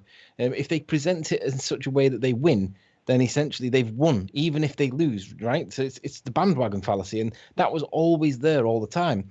However, there were moments of brilliance where we had Paul the physicist up against the ropes, and me and Nathan were battering him, and he thought he was being dead smarmy and clever, but me and Nathan knew that we were putting him into a corner, and it gets to a point where we're literally asking him a closed question, a closed answer question, which was basically black or white or red or blue or whatever, and literally Paul would respond when cornered, and he'd go, as though he hadn't heard the question. And he just totally discredited himself. And me and Nathan are sat there smiling on the other side of the microphone. And obviously we can't see each other smiling, but I know Nathan's laughing and he knows that I'm smiling because the guy's just been exposed. And it was moments like that that made it really, really good. But the second point I want to make is that these guys misrepresent my words all the time. I'm called every name under the sun. And I don't mind being called all the names, and I don't mind the negative attention, because ultimately my view on it is the Earth is demonstrably, evidently, repeatedly and scientifically flat. But these guys go around telling everybody as though they are some kind of like voice warrior that the Earth's a ball. And even today, I mean, I had 2 people that was Miles Davis and Al Kay. They went back over the weekend to try and debunk the observation that I got. And it was all quiet, like everybody knew that it was happening, but they didn't go public with it just in case. But nonetheless, they were going anyway. And they went up there with the P900 and they stood on the same hill that I was on, and they looked out to the Isle of Man, and that was basically it. They came back and done an hour-long hangout on the wind turbines. Now, given that they were going up there to debunk me, you would expect them to come back and be preaching it from the rooftops that I, in fact, was a liar or dishonest or whatever. And in fact, they spent an hour talking about wind turbines instead. And I was like, hang on, where's the evidence of the Isle of Man? Because the claim was that we're only seeing the Isle of Man. So if that's the case, then you guys should have also got the same evidence, because you could see the Isle of Man in front of you. We saw a snippet of the footage. Where's the land on the far right? Where's the land on the far left? Why did you not show us that? All you had to do was show an extra 5 seconds and it had been there. But the problem was they didn't get the same level of visibility that I got. And I could call it because I knew what to expect. And if my claim was actually correct, that we were seeing Ireland, they would fail to get the observation done in the same way that Urie's failure failed to prove the rotation of the Earth. So they were failing to prove that I was only seeing Isle of Man. because they couldn't get they couldn't get that floaty land in the background that was sat on top of the horizon, and it was looking like a miragey kind of hallucination thing. It was weird, but they didn't get that footage. So they came back, and it was all, nobody said a word. So I gave it 24 hours, nothing comes out. Put a video up calling for the evidence. I wanted Miles to produce it. Normally, when I put a video up, Miles is there calling me a liar in the comments and calling me all names under the sun. I've not had a comment from Miles on that video. It would appear he's not seen the video. So I asked Nathan to mirror the video just to make sure he did see it. And he's definitely seen it, but still there's nothing from Miles Davis at the moment. There's no evidence to prove that I've done something wrong. I didn't lie about my observer height. I did see the land that I showed, and it was the island in the background. It wasn't Isle of Man in the foreground. But all that seems to have gone on by the by now. And the other guy that went with them for the observation, Al K, he went up, right, and he's now distancing himself from the observation, from the critique, because, well, there's no evidence to prove I did anything wrong. And he's actually backtracking and saying he wasn't there. So obviously I've got a video in preparation showing all the things where he's calling me a liar and all this. But my point is, these people go around telling everybody how stupid they are because the Earth's obviously a ball. And even in Miles Davis's video on the turbines, he still states that this is completely acceptable. This is completely what you would expect with a spheroid Earth. And I'm like, are you obtuse or are you just stupid? I mean, he's looking at these turbines and they are distorted to death on the day that he went. There's full of miragey, refraction-y, bendy, just distorted stuff. And he comes out claiming it's curvature. And I'm like, are you kidding me? So what about all that distorted refraction-y stuff? And it's like, it's as if he's turned a blind eye to that and just gone, yeah, that's curve. And I'm looking at him thinking, how dishonest are you? But these are the people that go round proclaiming that the Earth's a ball. So on the one hand, I get totally that Bob and Jaron don't want to engage with these people. But if we don't engage these people and challenge them with their bullshit, they're going to keep doing it to people that come into it. So the likes of like IPS, when he's got banners going up and sponsorship boards and all that, these newbies that are coming into it and they come across these retards, they're going to go away from it thinking, this is ridiculous. Why could anybody believe the Earth's flat? And I'm challenging these people simply to put the word out there that, hey, it's not the way that what we live on. It's not what we're being told. But these people are getting to them first, and that's where I see my role in this whole movement itself, whatever you want to call it. Because I believe that these people should be challenged, and I believe that these people should not be allowed to spout their nonsense. What you say well there too is that those guys are, when they come out so vehemently against flat earthers, calling them idiots, calling them dumb, they don't realize what that does as far as preventing them from ever admitting that they were wrong. Whereas myself or you, as much things as I've said about Neil deGrasse, as much as I've said about Res Rhetoric, if somebody proves to me that we live on a ball, then I can easily come out and say that we live on a ball. It doesn't change anything that I said about Res Rhetoric. It doesn't change. They are parrots. They are people who just are fanboys that don't look. Those things remain true, whether or not the Earth is a ball or not. My claims about them remain true. The difference is, if we are right and they're wrong, then all of their claims are false about us being idiots, about us being stupid, not knowing what we're talking about, being conspiracy nuts, all that stuff. So there's an extra burden on them to ever admit that they were wrong. And that's what's so funny to watch in these debates when it's happening right in front of them. And, Nathan's asking him, so why do we see anything then? And you'll always see him go back to, well, why don't we see the beach? Like and we've already explained this a million times, why you don't see the beach and what happens with lensing. And so it's important, I think, for people to see that. And you're right. I mean, I need to engage with those people more, but I'm open to do it. You've heard me on radio shows. I have no problem debating anybody with it. My problem is with the people. Once you've proven to me that you are a dishonest person, I don't give you the time of day, because what for? You're just going to, like you said, take my words, mix them. The other day, Sean Hufford had a hangout. Somebody wrote me and said, did you see what he said about you, this and that? So I go look, and right in the first 5 minutes, he's saying, Jaron thinks that the equator's 39,000 miles. The ice wall's 75,000 miles. And I'm like, why would I listen to another second? Because you're going to base 2 hours of conversation on things. On a misrepresentation. That I don't believe. So it's like, it's just crap. But I mean, I think that the reason that people are not seeing these observations that you guys found, I think they're everywhere. I really do. I think that there is, across the world, tons of places that we can see 50, 60, 70, 80 miles at relatively low altitudes. The problem is people just don't know how to look or why to look or what it means. And that's the reason that they've taught it as the desert wandering belief. That's the Sure. reason why the flat Earth is I'd ridiculous. agree there are hundreds of them, but I don't think there are any that have as described the intellectual debate around every single point in the image, what the images means, and have the validity that the hours and hours of tape debate and analysis, for want of a better word, by very, very, very aggressive analyzers. People with a much, much bigger hidden agenda than most scientific experiments ever have in terms of peer review. I think you're both right. Because I've made that point as well, Jeremy, which is that if you want to boil it down, every single photograph ever taken of any land at distance is a flat Earth proof in my book. So you're absolutely right. Every photograph is a flat Earth proof if it came under the same scrutiny. The only thing that's unique with this particular photo is that the way that the landmarks lined up was such that from the beginning of the debate, they were screwed. It seemed to be a win-win. But the thing that gets me the most is that as we were describing it through all this vitriol and porn bombing and hatred and doxing, and that's what we had to go through, all we were actually doing was saying, here's a photograph of something, this is what's on it. So this is a photograph of a lighthouse, this is a town, this is a farm, this is a little crevasse, this is a hill. That's literally all we were doing, was saying this is what's on a photograph. Observation. Yeah, we're just saying this is what we see. Trees. Yeah, and for literally saying this is a photograph and this is what we see, it happens to be at this distance, we got porn bombed, addresses released, phone numbers released, phoned at 3 a.m, you name it, we got it, just for detailing something that was on a photograph. That's what we were doing. As simple as that.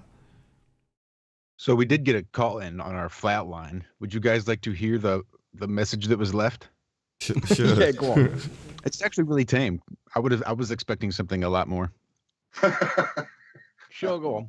Hey, this guy's presentation has a bunch of flaws. The main one is how he's establishing observer height for the observation in the first place. By using this guy's model. And the second is the alignment of the photos that he's using to put in the backdrop of the model. The photos have their own problems. Mainly, okay. Let me respond to that. First off, there's two things. Okay, that guy sounds like he's got really girly ankles for starters. He should smoke less weed when he's about to phone in, I think. Oh my God. Can you share my screen so that the audience see it? Yeah. So the observer height was really only really relevant if we were seeing the Isle of Man. And in that case, I mean, it's pretty fair to say that, it can be contentious, okay? But even if we're seeing the Isle of Man, this bit down here is still 51 miles away, and I'm only at 52 feet. So I'll do the maths on that. I'll do the maths at two distances. I'll do 51 miles, which represents this part down here. But I'll start with the miles that represents the land that we see that's just off the land that stops, and that was effectively here. So if I pull up a quick this mega flump website that they all use, we can see that I'll put in the distance. I'll make it a little bit bigger so that you all see it. So the distance in miles for the first one, 51 miles, and the observer height, they made a big deal over this. And essentially it's their model, and that's what I'm using. I'm using the model, the value it gives on the model. Now, I didn't realize, I just took it on face value that these ballers, when they're talking about these numbers down here, I was told by Dazza the cameraman that this is the value that we use, okay? So I was basing it all my observations, I based it all on this refracted hidden. Now, this nonsense with this refraction is nonsense in any event, because by MIT papers on refraction, it's described the effects of refraction are negligible, and they didn't like that word because negligible by definition means it isn't worth talking about, calculating for, or anything. In other words, we can do without it because it's negligible, so we don't need it. It has the word fraction in it for a start, so. But the other part of the other part of it is it's based on this apparent radius, and it is apparent radius. It says in his thread, you can read it in yourself, but he describes this R value for being an apparent radius rather than a radius, which I find quite interesting. But nonetheless, all this goes out the window. So we're left with this, which is the geometrics, the actual geometry of the Earth, and the only value in all of this is this bit, this drop value, because none of the rest of it. I mean, there's a nice looking diagram down here, and you can see this horizon distance gives it a value of A, the bulge is B, the obscured is X, the distance is D. But when you look up here, these letters don't denote what we're looking at. So this thing that, I mean, for example, obscured is X. So where's X on here, and where's the word obscured? So which is the value that relates to this? And you have to have somebody explain it to you, and it's going to be a baller. So in my case, it was Dazza, the cameraman. However, the only value that we need to look at is the drop value, because that's a geometric drop relative to the horizon that we're looking at. So in this instance, at 51 miles, the drop is 1,734 feet. That means to see the land that we're looking at, you need to be at 1,374 feet to be able to see that the hidden value becomes 0. So obviously, when I'm at 52 feet, I mean, it doesn't. There's not a lot of difference really between 52 feet and 1,700 feet. I mean, you know. Can you just do one more thing, Anthony? Can you just go back to the diagram? So basically, the first nearest lighthouse is in essence at the bottom of obscured X. That's its actual location. If you want to scale it, obviously this isn't to scale, but that's where the lighthouse is. So in order to believe that you're on a globe, right, that lighthouse, which you cannot see because there's a bulge, B, in the way, yeah, is being holographically projected up to the top line so that you can see it. So if you go back to the diagram once more. So this lighthouse, if you're a baller, you can't see that lighthouse. It's a hologram. That mathematics, I think me and probably Chris would, certainly I would heavily disagree that is not representative of even being on a ball. Sure, but still, but that value. So if you just go to the top of obscured X, this is where we're seeing it. So we're pointing our camera here. That's what we're looking at, and essentially that is the figure that Anthony's just taken you to. So that according to the mathematics of their globe, they're saying that obviously you can't point below the horizon, you can't directly look through the Earth curve wall, therefore it necessitates the item that is obscured being holographically projected up to your line of sight, and that is scaled worse and worse as you go round the curve. So as you get further and further along in this image from right to left, you're going further and further round the curve, which is exponential. What do you mean with the angular resolution? What do you mean? No, so as you're going along this image, you're looking further down the coast, which means you're looking further and further over the curve of the Earth. Therefore, you're having to have that hologrammatic projection become more and more severe, bringing it further and further back from beyond the curve in order to make it sit on the horizon perfectly, in order for Anthony to photograph it and make it look like, coincidentally, what it would look like if you were, 20 miles, 30 miles closer to the observation. That's how it would look if you just happened to be looking at it. But you're not looking at any of it. All of this is a hologram. The other problem is that we do have line of sight with the top of the mountains. So obviously, if you've got holographic projections of the bottom half of the island, all of it is a hologram because it's all being projected up in perfect proportion. So this entire image, if you live on a globe, is a hologram. The entire thing. It's a nonsense, And let me ask about refraction real quick, because if light bends, and that's the answer for refraction, if it lifts the land or the buildings up and displays them on the horizon for us, my question is then, if refraction displaces things higher than they actually are, like buildings or whatever, like they do in Chicago, right? When the buildings are complete, they're not miraged. Then if those things have been lifted up and displayed complete, then the so-called ball of water, the blocking bit of water that's hiding buildings, that is, it's things that are hidden by the curvature. Can't we just say that water is refracted? I mean, why is the light bending things up and putting them on the horizon, but not pushing up the water? We're still seeing it. We're still seeing the light of everything. So I don't even understand how refraction ever even got to exactly, Jaron. Exactly. Yeah. The refraction distraction, as I call it. There you go. The 2 points with refraction. I spoke with Mick West, the creator of that MetaBook website, because I was reading into refraction about this arc radius, this 7.6R calculation, and I wanted to know why it was based on a radius, because the article that he actually cites it from claims that it's based on standard atmospheric conditions, and when you click the hyperlink, it takes you into 4 variables. none of which mentioned the radius of the Earth. And I wanted to know why it was in there. And he claims that he put it in there because he is his self-proclaimed authority, which I find preposterous because nobody else would ever do that. But nonetheless, he gave this MIT paper, and he highly recommended this paper for understanding the effects of refraction in a detailed level. And I don't think he realised that I was actually going to read this, and I read it numerous times to make sure that I hadn't missed it. And I'm all right with reading articles because I'm quite well educated. I actually went to the same university in Manchester that this guy went to. He didn't know that, and I didn't know that at the time. But he's not thinking I'm actually going to go and do this. However, when we actually go into the paper, it talks about Fermat's principle on the trajectory of light. And the problem is with Fermat's principle, the maths that they use has got no reference to the radius of the Earth in it. It's talking about things like pressure and the moisture in the atmosphere and there's loads of stuff. But nonetheless, the point of it is, under standard circumstances, the effects are negligible. And it's only under non-standard circumstances when we see some crazy stuff. But even when it's non-standard, it doesn't mention seeing around the curvature of the Earth. It talks about flipping things upside down and shimmers and all these weird stuff. But wouldn't you think that if one of the options for non-standard refraction would be seeing around the curve of the Earth, that this MIT paper would tell us that's what refraction does? And it doesn't say that. It's an omission. It doesn't mention it at all.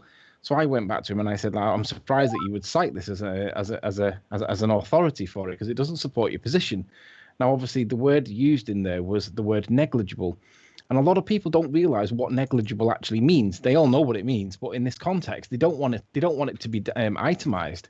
So when you point out that it's so small or unimportant as to not be worth considering, yet they argue it as their main point to bring everything back from behind the curve of the Earth that isn't even mentioned in the MIT paper as a consequence of refraction, you have to question the sanctity of these people. I mean, are these able to cognitively understand what's going on here? It's negligible in any event. It doesn't bend around the back of the Earth, otherwise they'd have told us, yet they're all calculating for it. I mean, Rumpus came in and spent 25 minutes talking about refraction and never mentioned once that the light from refraction can be bent upwards.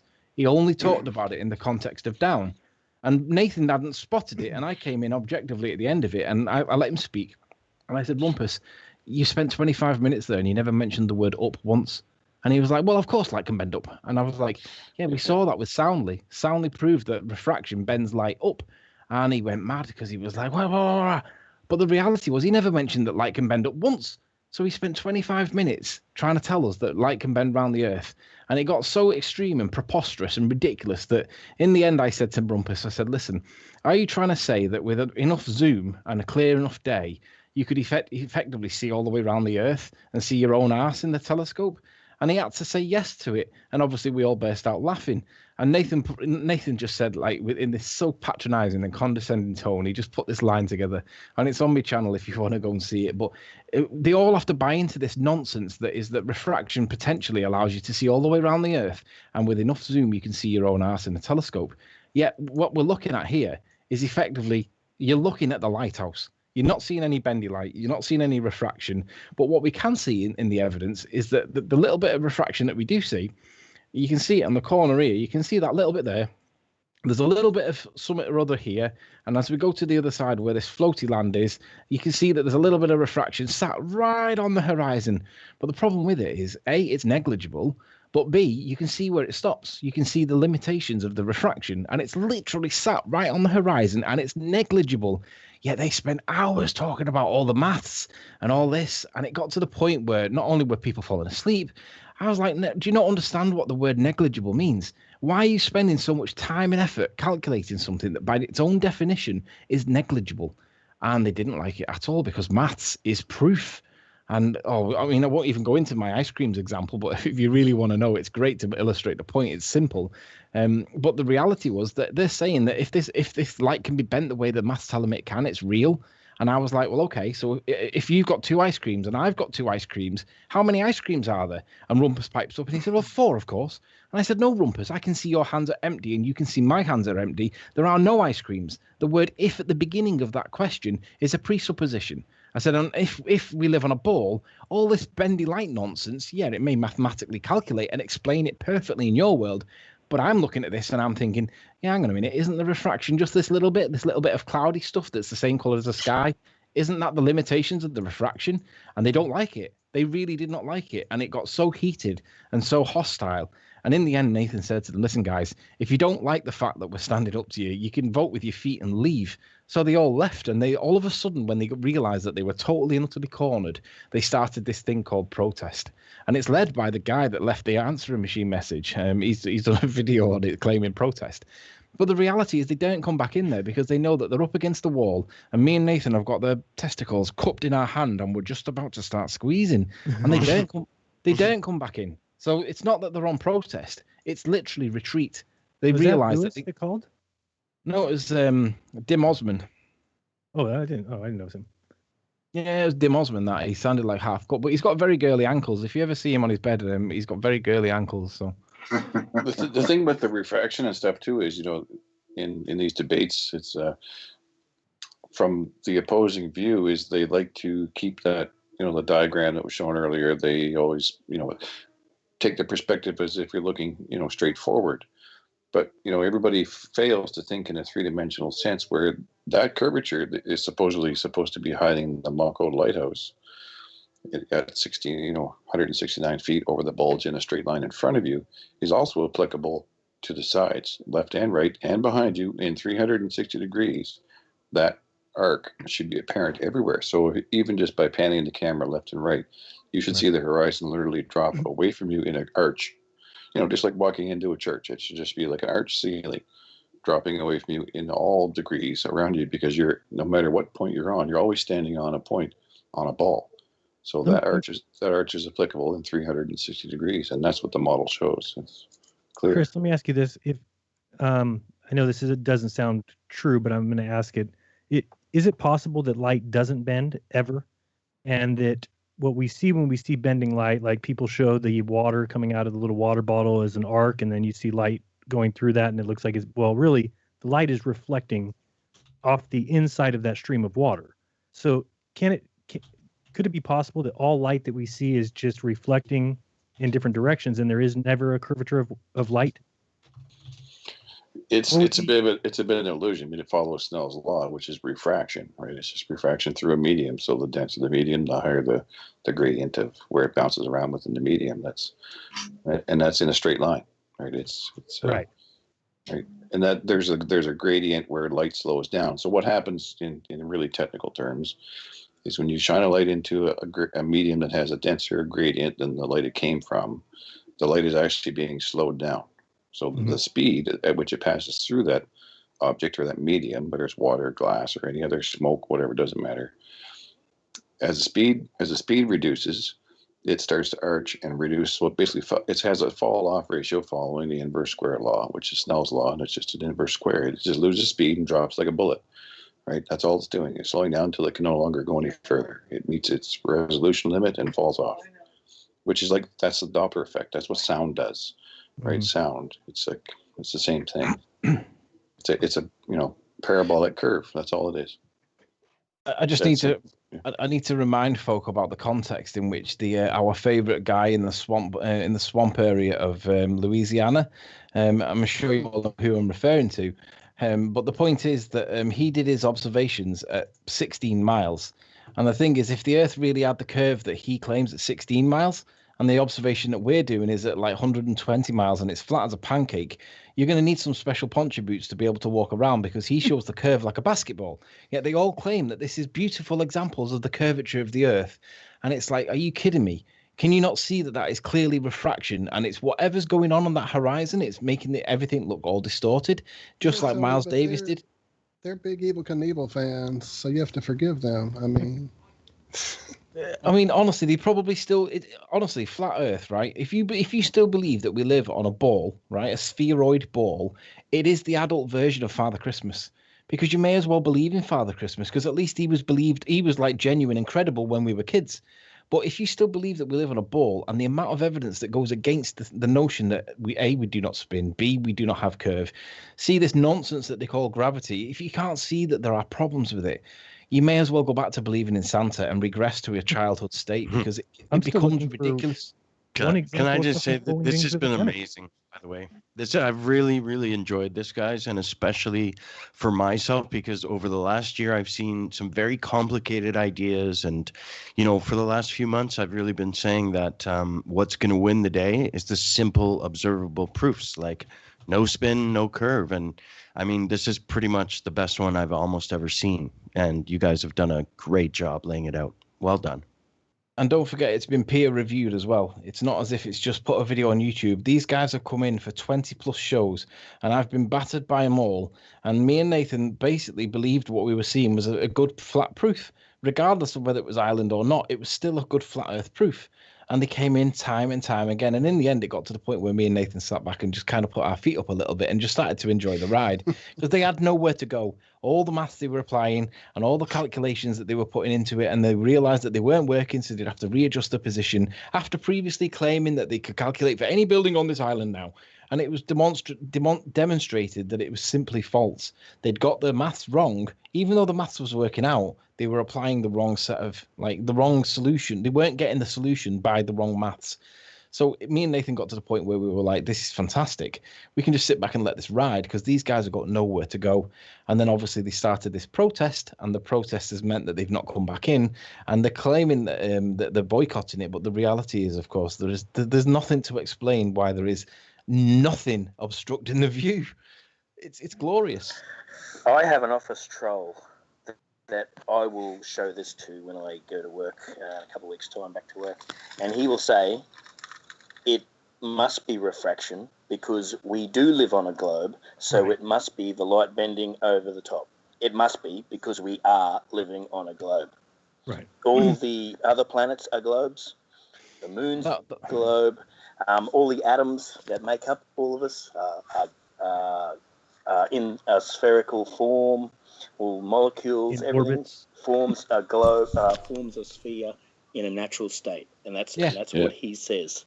Yeah, You don't can't forget beat- orbits you can't with beat that. orbits with epicycles. Don't forget that. Yeah, you can't beat that. Like I've gone out for hours and hours and hours with this bloke.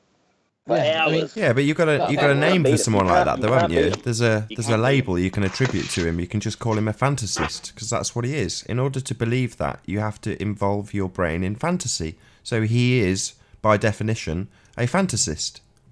Mm-hmm. Well, what you need to understand is that entire image would have had to have been lifted up in its entirety, not just the image of the Isle of Man, but the clouds above it, because there is no evidence in the entire composite or the video that shows where the apparent lifting of this beyond the curve is meeting the reality. So if it was the case, then at some point you would see a clear line where those two merged, and we don't see this. And you don't see it in the video as he zooms in. So this proves that there is no looming. Yeah. As Jaron said before, the water also must lift over the top. So the water have to be hidden. Everything you're looking at would be behind the water that is also refracting over the top of the curve. Yeah, this is very simple. My router dropped before, so I missed like 20 minutes of the show. So if I'm behind a little bit, that's the reason. Oh, you guys are absolutely right, and Jaron's right. It's in the sense that the entire thing has to be relative to itself. So for you to see the farthest point of the Ireland land that's appearing in that image, it has to come up approximately 2.5 miles. But at the same time, according to the globe model, the sky would have to drop 2.5 miles to meet on the horizon. So it's going both ways. Don't forget, it's a two-way street. Right, so it's just not coming up; it's coming down. Right to the big old point sandwich. To maintain perspective, it's a big sandwich. Yeah, you might as well just knock your teeth out and grab a false pair because you're gonna be chewing for a while. Yeah. Yeah. I don't think there's enough maths to describe this image in the globe model. The amount of nonsense that has to go on. You could write an entire book on it, just the mathematics to get all of this stuff back into proportion perfectly on the horizon. It really is a massive BS sandwich, that you've got to swallow. Doesn't mean people don't swallow it, though. Some people will swallow it, your mate being one of them, because I've said this in the comments. You get people, there's a guy called Nick, I think he's at university, I think he's local to me, actually. But he's literally saying, yeah, I accept that entirely. Yes, it is a holographic projection of the land being brought up, and he'll detail it back to me. I'll say it like it's so preposterous, but certain people, same with seeing the back of your head in the telescope. You say that to them, and they go, "Yes, absolutely, that's exactly what would happen." You're like, "Okay, I'm saying it because it seems preposterous. You're saying it like it's matter of fact. It's ridiculous." But you do accept that. Yes, you do. Oh, okay, fine. Well, you live in your fantasy world if you want to. That's my attitude. And they're going to live there no matter what you say, Nathan. It's just like, Lewis, when he goes on and on and on about how wrong everything is, how wrong flat Earth is. And then he didn't even know that they don't triangulate the sun. He kept saying over and over again, they triangulate the sun. That's how they know the distance to it. And once you bring it to his attention that that's not how it's not going to change his mind. These guys are they're all in. They're all in. It doesn't matter what you bring to the table. And that's what just tells me that it's a certain type of person that just is, well, what they were taught is the truth. And that's the end of the story. And if it's not the truth, well, then science will be the one to tell me when it's not the truth. Interestingly enough, Jaron, I'm not 100% sure if this is actually who it is, but I'm not going to play it. I don't have that here. Josh can, but apparently Lewis called back and just said, "Hey, this is Lewis. I just called a little while ago and heard my message late on the air. Just want to say, you guys really have a really good case there for the flat Earth. I can't wait for you to get it published out in the mainstream. Here we go. It's going to take you really far. I think you'll convince just about everyone on the planet, of course. Thank you so much." Don't know. Play it, Josh. See if that's really him. It was Tim Osman, wasn't it? That voice. I thought it was Lewis. No, I think I'm pretty sure it was Tim. But in any event, let's not play it because we don't need to play his voice. It doesn't matter who it was. But what I want to show here is visualizations is what ballers need. And on the line I've got on screen right now is measured at 16.04. And if you go and check Soundly's work, his work's all done over Lake Pontchartrain, and that's 16 miles. Okay, so that's the distance that he does his work at. And in relation to what we've got on screen now, we've just been showing when we were talking 140 miles, and we're talking 85 miles to there, and this is 16 miles. So let's put this refraction Soundly into perspective. I mean, look how far that is. I mean, I can piss further than that, guys. It's not far. Well, when you showed me those ramps that he has in the middle of the bridge picture there, that did it for me. I've driven that bridge. There are no ramps. No Evil Knievel required. Cheaters Hunt, Louisiana. That's it. Evil Knievel. Yeah, it's like all the observations that say it's not a ball, and they find one that looks kind of like a ball, and that's enough evidence for them to give up all the other evidence that it's not. That just doesn't make sense to me. It should be the other way around. And they don't challenge it in terms of not the credibility, but in terms of like it defies all the known sciences, right? No, I mean, he's claiming curvature that makes it look the size of a basketball. Yeah, look at what we've just talked about. We've talked huge distances. Why is there such a huge contrast between what I've shown today, evidently, and that refraction that Soundly claims is curvature?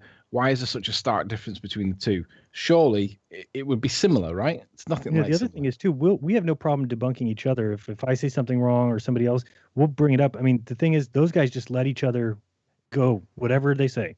Even though one of them might say you'll never see things lean because it's too small of an angle, then Stanley comes in and says all these things are leaning over the curve, and everybody just allows it. They are giving carte blanche to use any explanation, say anything, as long as you are one of the smart people who know you live on a ball. There was one exception to that, though. There was one guy called the Rumpus who we've talked about a couple of times, and he was brilliant because his honesty was his biggest weakness. Because you would like with the example of seeing the back of your own head, he would correct people. So you'd have people like Lewis in the debate who didn't quite get the problem yet. They didn't understand the severity of the issue with this image. So you'd have to turn to one of their own kind, Rumpus in this instance, and get him to detail the problem to him. So that the best bit was when you explain a mirage to someone. Go on. Do you think, because he was in all the debates, to be fair to him, and we had his viewpoint and that, and you saw as that viewpoint crumbled towards the end, but he was throughout of it, like I said, intellectually honest. And I just want to know, do you think you'll be able to turn into the flat side? Well, no, because he's one of those guys that just accepts it. So he's fighting the corner, and we're extrapolating his maths and his examples of his maths to say that you can see the back of your own head. So it's these jokes that have come from his maths. So no, we're getting these examples from him. I mean, the holographic projection thing, he buys that wholeheartedly. He just thinks it's the perfect storm for the globe Earth that day to make it look flat. And he wholeheartedly accepts that. That's his world that he lives in. And for some people, that's the way it is. So long as you can find a mathematical explanation for something that you're just looking at that matches the globe model, then that's good enough for them. They want to accept that they're not really seeing stuff, and that's fine so long as it's explainable in maths. So for him, he's still happy. He has explained it with his refraction. It's all just being brought up. And from that perspective, it didn't matter even when we said, no, this is definitely Ireland. It wouldn't have made any difference to his mathematics. Do you really think they're at that point? I mean, I think they may say they are, but if he is intellectually honest, the evidence is there. And that's why I say in terms of just somebody like Rumpus, I think there were plenty that were probably not intelligent enough to understand it anyway, so can quite easily fool themselves. But Rumpus may be able to state to other people, but I don't think he's necessarily fooling himself, because he did seem a bright enough bloke to eventually have to come to the conclusion based on evidence. That would be, I maybe doing him a favour, but... No, I don't think so. I mean, that was evidence. That evidently did not happen, because we have evidence to flat Earth for him, and all he has done is dragged it away from the evidence. You can literally watch this happening before your eyes. He doesn't want to look at the evidence. He wants to look at the numbers. How can we explain the evidence? I'm not saying yet. I think you've got to the point now where they've run away, and that in itself is telling. That's not, I'm lying to myself anymore. They're not rocking up, lying to, they've actually hit a point where they don't know what to do, and that's what I'm saying. I think there may be fewer. Quiet. Who's carried on with these pointless statements that are there just to, Is that your Lego model, Adam? Is that the holiday project you were working on? Yeah. Right on. Just before we get to the Lego, I think the biggest problem might be more ego and pride than anything else. I mean, they've built up this self-image of, I am smart. I have either alphabet soup behind my name, or I've learned how to parrot the textbooks back perfectly. I'm smart. This is my identity. And suddenly we're pulling that out from under them, So I think that's a big stumbling block. And that's why the majority of them are all single, because they see a gorgeous girl across the road and they say to themselves, that's refraction. And then us guys, we look at that and we say, holy shit, she's fit as. And we go running over there and we grab that girl and we get the girl, and they're left on the other side looking at refraction. Can I just remind folk that 2 of their ballers have gone back to the observation site with the intention of debunking me, and then didn't come back with the evidence that they were hoping for, and then suddenly went quiet on it, right? Now, that's withholding evidence that's contrary to your opinion, your views, or your belief. What's the name for that when you hide stuff? Dishonest. It's a self-reinforcing cognitive dissonance. Dissonance is what I call it too. Well, it's a psychological affect. Right? Their brains just can't handle the fact that their entire ego might be just completely shattered in an instant, and they fall apart at the seams. So how many people here watched their first video and thought that they would actually believe that the Earth was flat after they'd looked into it a bit? Who honestly thought that? Me.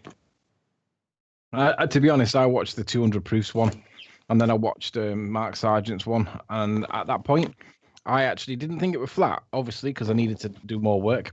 But I really did think that there was a possibility that it probably could be at this point, because it was at least enough. Yeah, I'm sort of talking before you actually clicked on the first one. Who actually thought that the Earth might be flat? Yeah. Oh, right. Who had a sneaking suspicion before watching any videos about it? Is that what you're saying? Who had a glimmer of suspicion that it might be flat? Is that what you're saying? No, I had no idea. I had a glimmer of suspicion. I had lots of... No way I thought it might be. No way in the world. No. I mean, I worked in a glimmer of industry suspicion for 22 years, and we, surveying pipelines and, roads, you name it, right? Reviewing survey report after survey report and data points, for years and years and years, and the thought that it might be flat never crossed my mind. Right? It's just that pre-programming. Tell people, if you don't mind, Chris, about that flattening part of the the formulas that you had to add to all these things, the flattening aspect to make it work. That blew my mind this morning. Yeah, and again, that's when you're doing the math, you don't even question it. But in WGS 1984 standard or 2005, right, when you do the surveying, there's a flattening factor of like 298.565, I think it is, if my brain remembers the right numbers. But those are the numbers you apply to your survey data points to bring them basically down to flat plane, so you can project them onto just onto the zenith, right? That's what you have to apply to bring it down to the flat plane. And then you apply your distances and elevations and angles, and then you come up with the right targets and elevations, right? Because and the whole thing, when you really look at the WGS 1984 standard, it's actually set to a center of gravity in time at an epoch of 1900, I think is the first one. So basically, Einstein and the gang got together and said, this is where the Earth is at the center point of gravity, and this is what we're going to call our pinpoint of time. And then they mapped everything to that ball that's moving in time. And that's how they did it. It's reverse engineered perspective. Yeah. Okay, so come on. Yeah. Somebody tell me how Lego debunks soundly. Hold on, before we get to the Lego debunking soundly. the Lego. Watching sound get debunked. I gotta say, I heard about you guys and all that shit that you guys had to go through once you got everybody backed into a corner and they had nowhere to go, so they just started lashing out. I knew that tonight they were going to lash out at us. We've had Timmy come through a few times, so we're not unfamiliar. But I was really expecting a big wave to just come crashing down through chat. And we got a pretty good-sized wave. And I'd say they came through in hordes. And I got to give lots of props to all those little spanners in chat there, because they handled them with the quickness. They just didn't get through. And all we had to do was make sure that they didn't detract from the conversation that's going out live. And they just get bored. I mean, they're just sitting there. They realize after about 30 minutes that they were just wasting time. They're not doing anything to affect the conversation, and they disappear. I love the spanners. Exactly. The spanners do a great job. They are very underrated, but they keep the trolls away. And it just depends on the platform that you're looking for. If you're looking to expose these guys, then you don't have any spanners. But if you're looking to create the debate, then you do need some moderation. And I think Nathan's platform allowed their hatred to be spilled and showed to everybody. And this is what was so great about being a part of that, because not only did they dox us, I don't know if this has been spoken about before, because I had a router issue before, but not only did they dox us, and they are phoning us up in the middle of the night, giving us, threatening our lives, threatening our parents, talking hatred to us in the chat, trying to destroy Nathan's channel. They porn bombed his channel. They actually got him a strike on his main channel, so he had to go to his backup channel to keep the actual show running. And this was a constant issue. And the sniping, because he had an open platform, there were some of the baller people that knew how to remove people from the chat if they didn't like what was being talked about. So originally it was just a pain for myself and Anthony when we came in, because they would snipe us immediately and Nathan would bring us back in on Skype. But when the debate seemed to be turning against them, they decided to boycott the actual debate and just snipe everybody out, so there wouldn't be a show. So if anybody wanted to join the open hangout, there would be a sniper already waiting inside the chat, ready to snipe anybody that wanted to join and talk about anything that wanted to. It didn't have to be Isle of Man, just anything flat Earth. And all of this was documented on his channel because he used OBS. So literally, we suffered abuse, attacks, everything down to right now where we're looking at a boycott because of this Isle of Man stuff. because they cannot cognitively look at this and say, this is a ball. Because they're looking at it and they're saying it's flat. They know it's flat, but they want to go back to being in the ball. So they want the comfort of being in the ball Earth world, but this is destroying that paradigm and they cannot handle it. So they are trying to shut this conversation down. And I appreciate you guys for having us here tonight, because we are bringing this to a bigger audience, and this is what it's all about. What is it you say, Jaron, occasionally, that sometimes the cognitive dissonance creates a prison for the mind that to such an extent that the prisoners will defend it? Is it something like that I've heard you say before? Yeah. Yeah, they have to. Hey, and I have an idea, and I don't know if you guys will think it's good, and tell me if you don't, but it's I don't think we have that definitive 15 or 20-minute video yet that everybody can recommend or share. It's just something you could say. And I understand why that's not there, because nobody wants to promote somebody else's channel. Who could be this? Who could be that? But I think like together we can, I don't know if it's through a Google Doc or something, if we just have people submit known proofs, facts right now. If somebody says the sphere is not, the moon is not a sphere, that's the kind of thing we don't want. We're saying that hasn't been proven yet. Get that off the list. And when we get, our list of 10, 15, 20 things, pay $5 or $10 on Fiverr, have somebody narrate the whole thing. So it's not my voice. It's not Chris's voice. It's not, Anthony's voice. And then put it on its own channel. Maybe the channel is called Flat Earth Facts.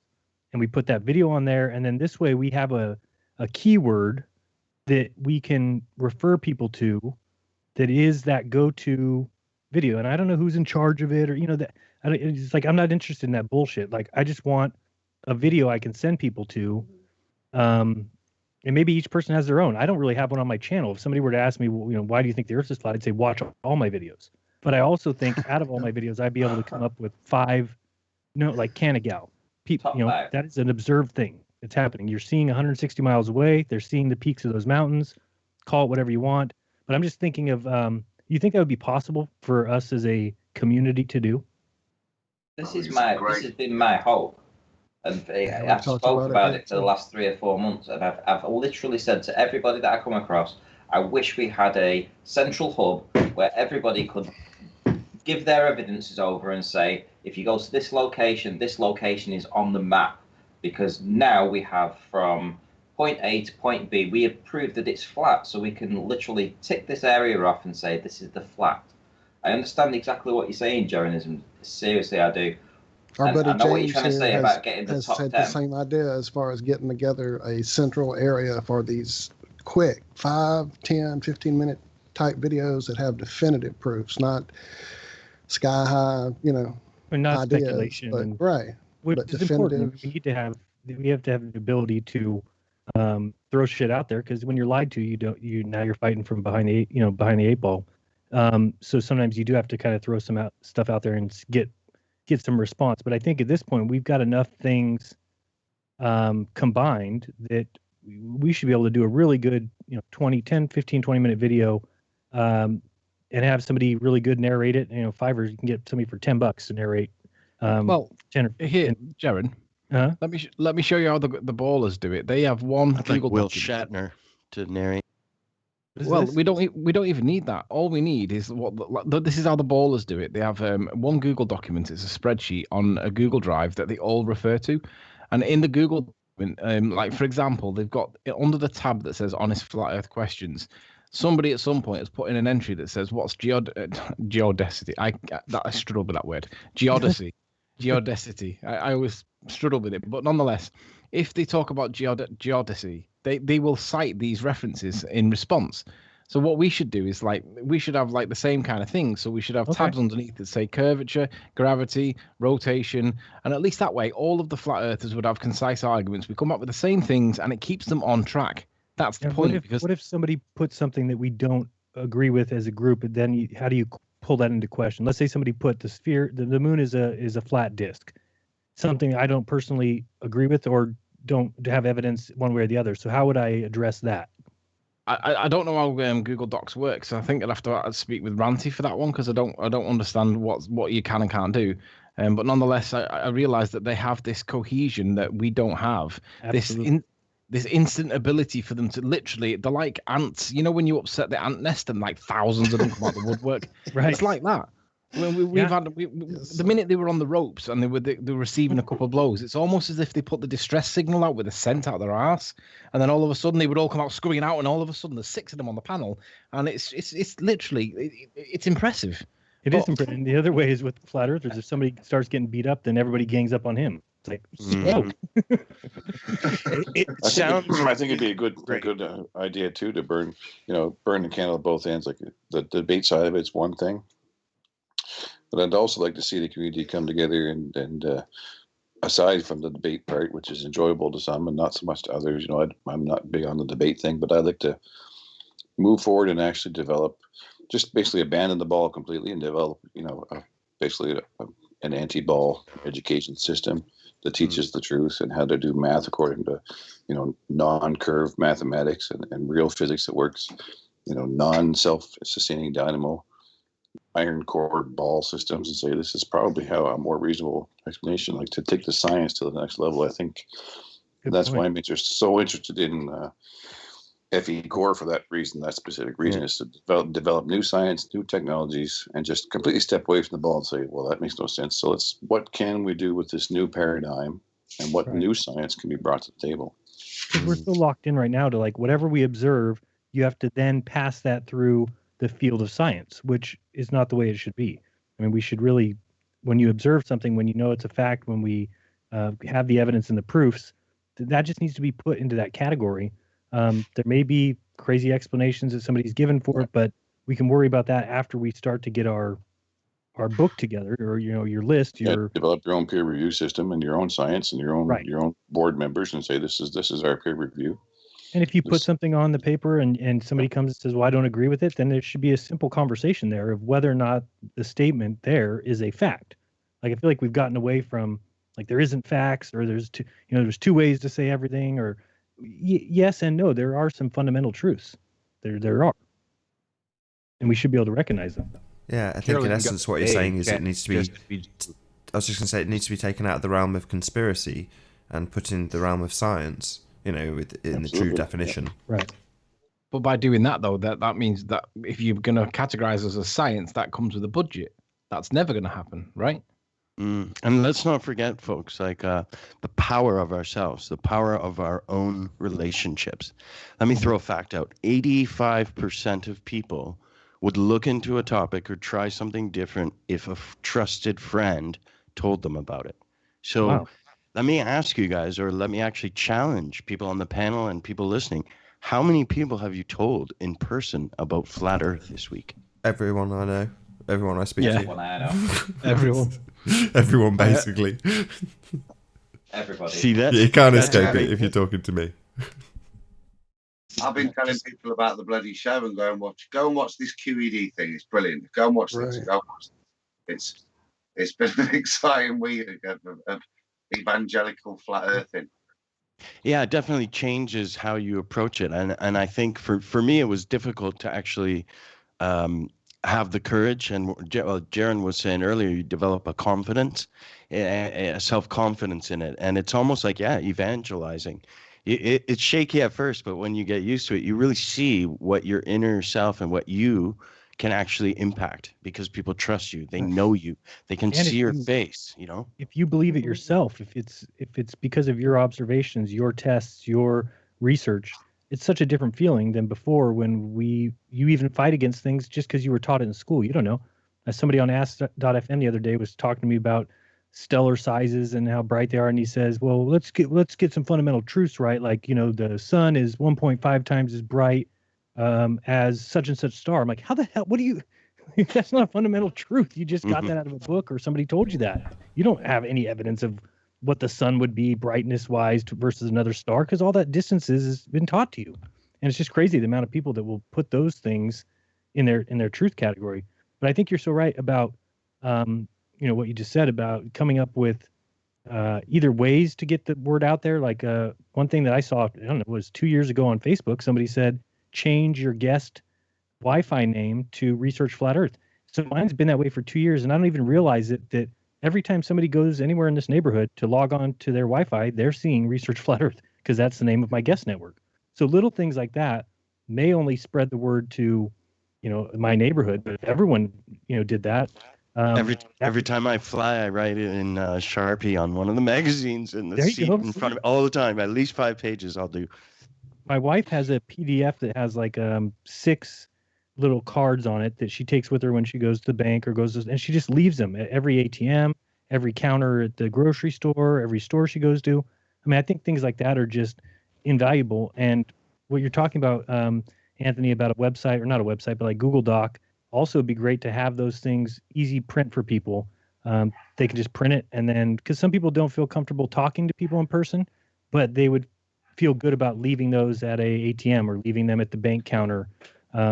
But those are the kind of things that we can start doing that cost nobody anything, Even just a flat Earth wiki, like a flat Earth version of Wikipedia that's based on a new paradigm. Now that's a great idea. Flat Earth wiki. Wow, that's I good. think that's been tried. I remember a couple of years ago, at least, an attempt at a flat Earth wiki. I'm not too sure of how that ended up. I don't think Did well. Did they call it Flatipedia? No, they didn't. But with it being a wiki and anyone can change it, I'm sure the ballers came in there and just trolled it to death. Right. So what would happen on that Google Doc that the ballers have? What if somebody went in there and started changing things in it? This happened. This came up on the debates. So one of the participants, who is a transgender, male to female transgender, so very distinct glober, named Brenda, who had been given access by, I forget who, to a shared Google Drive, and it contained things like Crow 777, a load of his work, and she just went in and deleted the lot. 160 files, mainly videos of someone's research that was in a group of some kind. I can't remember whose it was exactly, but I remember the number 160. Crow 666. Crow 777. Is that who it was? It was Crow's videos. And her excuse was, well, it was just a load of bats and stuff flying in front of it, so I just thought it was nonsense, so I deleted it all. And I was like, even if it was bats, that's outrageous. It's not your bats to delete. Yeah. It's somebody else's bats that have worked on these bats for years, and you just destroyed their work in a click. Yeah. Because you had access to it. Yeah, sabotage is absolutely a thing, which is why Nathan gets porn bombed. I mean, literally, there was a guy that was obfuscating because there was a particular baller that was cornered, and me and Nathan were taking goes on him and blow after blow after blow. And this guy started literally obfuscating by going things like and deliberately speaking over us to stop us from getting this guy cornered. And he got kicked in the end because Nathan lost his temper with him because he was being an idiot at a critical time in the argument. And then next thing is, he said, I'm going to get this channel shut down. Next thing is, there's porn bombing, and Nathan's channel literally was took off the air immediately. And it was like, no, that was actually a different occasion. That's not necessarily the case. I just don't want it to be inaccurate. So that by then I'd got around the porn bombing problem. So I'd rearranged OBS, and each time they did something underhanded to try and get me in trouble, I would have to do a workaround. And it's like, I'm now a dab hand with all this stuff, I can keep it all running nicely. I'm sure there'll be something else that catches me out. The most recent one is that, to clarify, you did actually get a strike on your but I don't know from channel who, and I've got no idea. It may not be that particular individual, so it's not fair to blame that particular person. But that particular person did get ejected, and then in the chat say, right, I'm getting it shut down, and then immediately afterwards, someone tried to get my channel shut down, but by then I'd already had a workaround put in place, so they didn't manage it. But that aside, the next thing they did was, because they were all blocked, you couldn't see any of it. You couldn't see the pictures along the bottom. Is that the end? Are we getting queued out? No. Yeah, there's the big I was going to blow. ask you, how do you keep getting swiped? The horn. Is that the horn? Why does that happen? No, we're being silly. I don't know what that was. Okay. Everything's Carry on, Nose Nathan. trumpet. Carry on, Nathan. Oh, it's all good. Oh, okay, cool. I thought we were about to get a load of music, and we were being played out. So yeah, I forgot where I was. Question, Jaron? Because I know I've seen a few shows when somebody is getting swiped on Nathan's channel, and I'm unsure how that still happens. You should be able to prevent it. No, unfortunately not. No, the only way to do it, the only way to prevent it is to literally go in with them and try and remove them as they join. That's the only way to do it. And the way I got around it was to get out of what is called the back chat on Google Plus. So again, I'm not going to give away the details on how I got out of that back chat, but I did, with a huge amount of work and lots of swearing and shouting at the computer and using several different devices and all sorts of other stuff. But yeah, in the end, I managed to keep me from getting sniped. But no, there's no way around it. It is just an error in Google that I'm sure could be easily solved with like one line of code, but it creates great drama for Google. Why not use like Skype? We do. So the Skype runs as well, but the Google side is like the bit that anybody from the public can join. So, that's now, as I say, had lots of workarounds put in place because I want to keep that open. So the door is literally open for anybody to join at any time. But if you're a friend of mine, then, great. If you get kicked, I can just, call you up on Skype and introduce you through the desk and you can still be heard. If anything, you get a clearer line to the audience. So, kicking somebody that is a mate is ridiculous because suddenly they've got my connection to the audience. But what they would do, that's the way they got around that. So because my line into the Hangout, so if there's a load of public participants, let's say there's 10 guests, and at some stage there might be an 11th guest on Skype. And what they would do is you'd have someone leave the panel and somebody would join the panel just to mute me because my line would be the Skype line. So if I'm muted in the Hangout, the person who's talking on Skype suddenly gets completely ignored because they can't be heard. So you literally have people joining just to mute me in the Hangout. You're like, what kind of craziness is this? That kind of time. Well, it's because we were criticised for having echo chambers by one particular individual. So Nathan thought, right, okay, then here's the link. You can all come in and do whatever you want. So he gave them the link out. They all came in, and it was great when they were winning their arguments initially. But when they started getting cornered themselves, it all of a sudden became a problem because the link now going out to everybody means that gatekeepers start popping up. And what was happening was he'd start the Hangout, the link would go public, somebody would join straight away, then leave, and now they're in the back chat, and they would snipe anybody and everybody that came in because they didn't want anything to happen. So it's like they wanted no echo chamber, so Nathan gave them a no echo chamber. And now that they've got the no echo chamber, they then abuse it and ruin it. So all Nathan was doing is showing what retards these people are by showing how stupid they're being. And in the background, we're just logging in back on Skype. But it's just showing the mentality of the playground that these people playing that we were all in once when we were like 12. But they still haven't got out of that. Exactly. I wanted to show it as it happened. So the amount of times I've gone into other people's Hangouts, just random people you'd have never heard of that are happening to have a Flat Earth Hangout. And at some stage, they give out the link.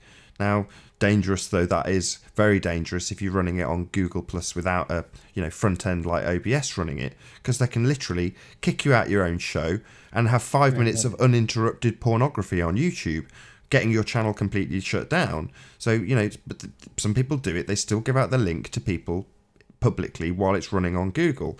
Anywho, I've gone into these shows. And what I show on the debates is precisely what I was subject to and lots of other people get subject to, but with a one-sided panel. In other words, you've normally got a panel of anti-flat earth people. You join as a flat earther and they turn your volume right down, ridicule the hell out of you, and then eventually boot you out and ban you just for trying to get a sentence in. So what I really wanted to show was if it's as even a playing field as possible, anybody at all can join, literally anybody, with any question they like and any, debating topic, as long as it's basically loosely related about the shape of the earth.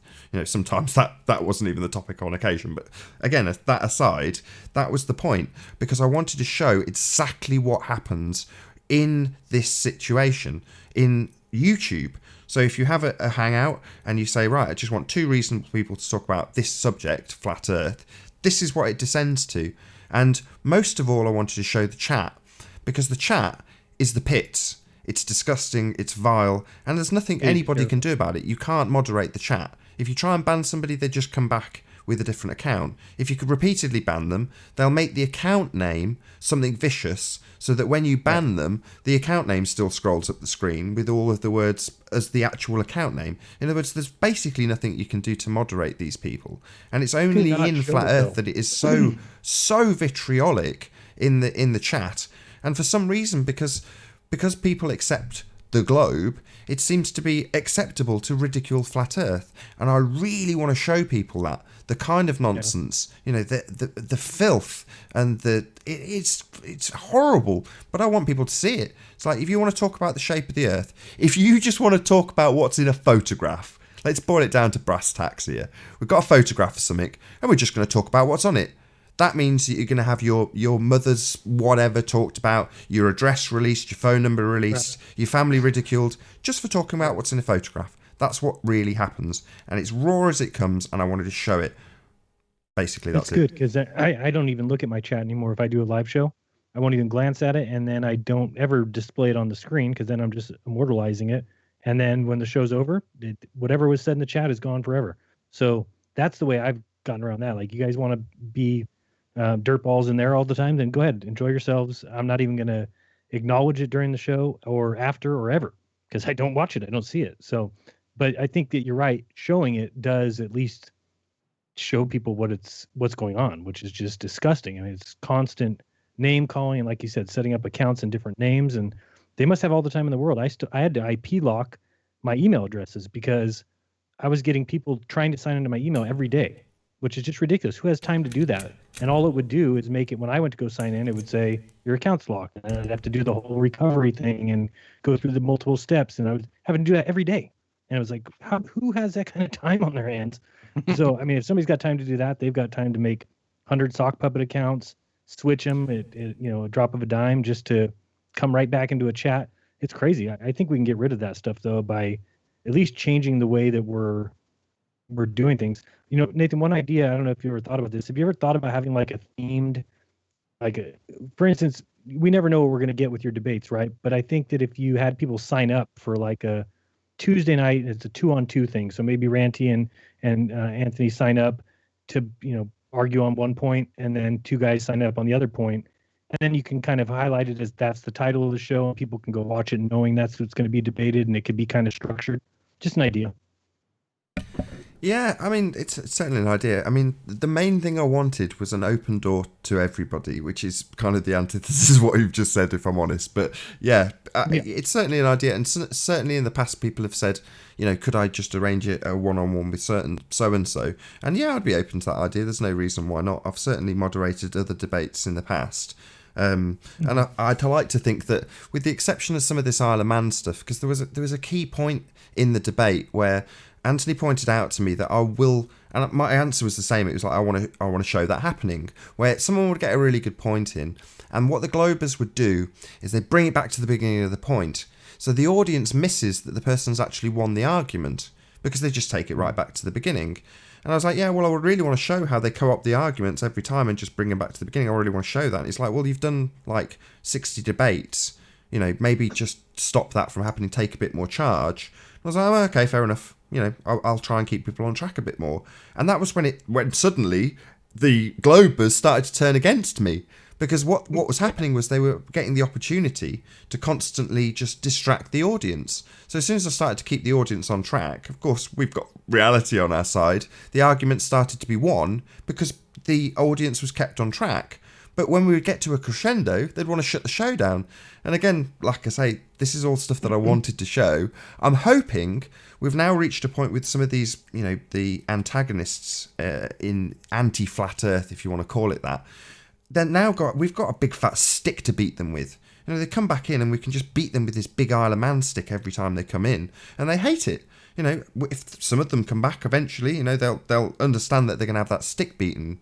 But so far, in the last few days at least, it's been far more relaxed. We've had people come in that have probably been scared to be talked over by the typical rabble of anti-flat Earth proponents. Now we're getting people just asking reasonable questions. We had a guy in today said he was from Greenland, I think, and he's talking about the satellite technology that's there. You're like, right, okay, great. We are back on reasonable subjects, and Anthony's asserting, go out and find us your proof and your evidence of the satellites that you think your signals are coming from. So we're on to a new topic. It's like, it's because it's an open door policy. This guy specifically said, look, I really enjoy the debates, but this has been my first opportunity to get on because it's calm now. Literally, the guys who are screaming blue murder, it's a globe, have got nothing to come back to us with. Gone through to the nth degree with 30 odd shows, this one piece of evidence, scrutinised it to the nth degree, and they've got nothing to challenge it with, literally nothing anymore. You either believe you can see the back of your own head, or it's a flat Earth. That's where the argument's ending. I hope It's so loads more simple. arguments will That's get to what the I same love. place. So simple. So simple. Yeah. Yeah, But I hope just there's like to loads do more that stuff gets for to the same place in time. That's my ambition, at least. Because I think there's a lot of people out there that are affected by the debates because maybe they don't feel comfortable being in them, but they're definitely there to hear both sides. And I know I had 2 or 3 emails back when I was going back and forth with Red's Rhetoric from people saying that they were formerly ball believers, but had basically now been open to the flat earth simply because of the way the conversation went, in which one person was yelling and screaming obscenities and the other person was trying to have a rational conversation. I think Right. sometimes that's a lot more helpful than people think. I The other catch thing- crap from the rest of the crew here in Iron Realm because I'll engage the debates that I get on Twitter for that very reason. It's not for those They'll never pairheads change who'll that never person, right. change their mind, but for those people watching it that will go look at the information and go check those links I'm giving. Right. Like Paul or those guys will never change. They'll never be flat earthers. But the point is to continue to show what that entails. Like Nathan said, I mean, it's either you believe you see the back of your head if you had a clear enough day, or you recognize that when you see land and it's in the area that the land's supposed to be, then then that's land. And you don't need Yeah. to make up magical stuff for why you can see it. It's just there. Did you guys see the astronaut son join? What? There was a son of an astronaut in the chat, and Oh, yeah. this Anthony, I'm sure it was you, Anthony, said this is a son of an astronaut. This guy's proclaiming that his dad was, I'm sure it was an Apollo astronaut. I can't be certain of that, but anyway, so He's still there? I'm immediately on the mic. Come on, join the panel. We've got an open link. Just click it. Just join. 2 seconds later, he's on the panel. It's like, hello, M. Scott Veach. Hello there. How are you? So you're a son of an astronaut, are you? Yes, I am. Yeah. My dad and his astronaut buddies would sit around the table at Christmas and talk about going to space. And all of the Globers are like, what have you got to say to that, lads? And we're like, yeah, we would assert that he's lying. Yeah. That went down like a lead balloon though, because he was expecting us to be like awestruck, and initially I was, because I was like, "Oh, this is a cool claim," but yeah, it was literally, yeah, we would assert that he's lying, and it just stopped that conversation. But then he was like, he was the only person, and I mean this sincerely, the only Glober to concede that we could see Ireland, and it was early in the debate as well. He conceded. He said, "Oh, we still live on a globe, though. I still accept all the." Ago? Say again? About 10 episodes ago, and he messaged Nathan. He messaged Anthony privately, and he conceded that actually the video that you've actually produced and the composite that I've seen, it is actually Ireland's. I will bet money on it. That is what he actually said, and that contradicted all his upbringing, everything that he knew about the flat, the ball Earth or whatever, you know. And he was going against all that to say, do you know what? Your evidence shows a flat Earth. Still believes it's a ball, though. He still believes it's a ball, yeah. He just accepts the mathematics that went along with the refraction about seeing your own head and that bringing it all back. In other words, the Rumpus, when he made his mathematical presentation, you know, and Anthony said it earlier, I was like, yeah, I accept with the presupposition that we're on a globe that could be how it worked. And it took Anthony to come in and go, why haven't you mentioned that light bends up as well as down? And I was like, oh, yeah. You know, even with the presupposition, that argument falls apart. But he accepts it. He accepts that light is bending it all up and it's all perfectly scaled. And more power to him. You know, if that's what you want to accept, good for you. That's the key for me, is to find the little jewels. Like as soon as you say, okay, even if I conceded that refraction could do such miraculous things, then you have to take it to the next level and say, well, that refraction also has to apply to the moon and the sun and the stars and everything else. And when you apply it to that, then obviously you would have no way to triangulate the moon, the sun, the stars in order to determine the radius of the Earth to begin with, if it actually had such magical powers, right? And then the whole thing it collapses into a flaming, blue ball of smoke. Imagine if based on your area that you were at and where you were looking, if things bent light differently, imagine what a disaster everything you saw would look like. It would be a complete and total jumbled mess, because if you look right, you're looking through a different level of atmosphere here, left, right. everything would just be it would be so hard because it would change all. You would never be able to see anything straight. Yeah, It would be the like constant- that having horizon something line, in that your sharp eye or horizon something. line would be No a mess. It wars, should be no a wars would ever be won because no one could ever shoot anything. Right. Yeah. You couldn't even drive a car, right? You couldn't drive No. or you couldn't drive or walk, or you wouldn't know where you were going. You couldn't fly an airplane because refraction would apply not only, like I said before, in the horizontal, in the vertical, straight line in front of you, but also in the horizontal plane as well. Everything could be refracting and curving away from you in this. You wouldn't know where anything is. You couldn't do nothing. I've just got to mention a comment in chat by a guy called Leeds Rules. He says, "Why has no Glober just at the bare minimum thanked Anthony for this huge anomaly and discussed rationally and try and figure it out? They've just lied, disrupted, and ad hom attacked. I mean, everything that goes against science, by science, is usually described as an anomaly. And I didn't even get the credit of it being an anomaly. I just got dismissed." Well, that's because you're being dishonest. Of course. Intellectually dishonest about what you saw there and what your picture took. No, but shows. I aspire. I at least expect to be classed as an anomaly. All right, and that's not too much to ask for. CGI, come on, admit it. It's CGI, Right. isn't it? You work It's for like, NASA. it's like, You're doing it's this for like money. $1 million production for Flat Earth. Yeah. Anthony, I think you took that picture for money. That's what happened. Can I just tell you, It is, though, can I it just was- tell you it was one more thing? produced from a My video. absolute. Sorry, Ranty. I It just was want to tell my literally- absolute favourite bit of the debate by far was when they were basically spending days and days and days trying to discredit Anthony, which is all they could do. And it was about his observer height. Endless discussion about his observer height. And they're going to the nth degree to tie it down to the point where I literally posted Anthony a tape measure and he was going to drive over. That was negated by two guys actually going there to debunk him. But they want a tape measure running down the side of this mound of earth that he stood on to take this observation. They want it so accurate it's untrue. However, And yet, if it's 100 feet, it's still got all that. yeah, stuff even if he you're goes up seeing to that 1,000, we're not getting the right observation. But when they go to the targets, right? So they've got the Ordnance Survey map and everything for the height. I've gone up to my screen and looked in the ring where Anthony's supposed to be standing and got the heights from that because it's nice and in their favour. But when they come to get the actual target heights, no map to be seen. They don't want to go anywhere near a map. They want to go to the Lighthouse Authority because it's the tippy most thing they can get in terms of bringing it back into view. And it's all about convincing the audience that if the maths can just bring something back into view, because nothing's coming back into view, nothing. But if they just try and focus on the tippy top of the lighthouse, they can bring about 4 feet of it or something ridiculous back into view in their mathematics, which for them is like, yeah, win. It's like, well, we're not just seeing the tippy top of the lighthouse. We're seeing all the lighthouse and the foundations it sits on and the ground beneath it and the shoreline. It's like, it's not as simple as just bringing the stuff that would normally be sat on the refractive band back into view with the maths and then saying that refractive band is curvature. In this case, there's no refractive band for this stuff to be sitting on for you to do the maths on it. You just got to do it on all of it. It's like, and they're never going to win. It was just priceless. They don't want to go to the maps. They want to take us from globe, i.e. Google Earth, to nice flat maps. And as Chris says, they've all been flattened out in terms of how they actually work. But they don't want to use those maps either because it's the Lighthouse Authority that's got the nice figures that are easy to bring back on the closest observable point. It's like, oh, God, you guys, you're frauds.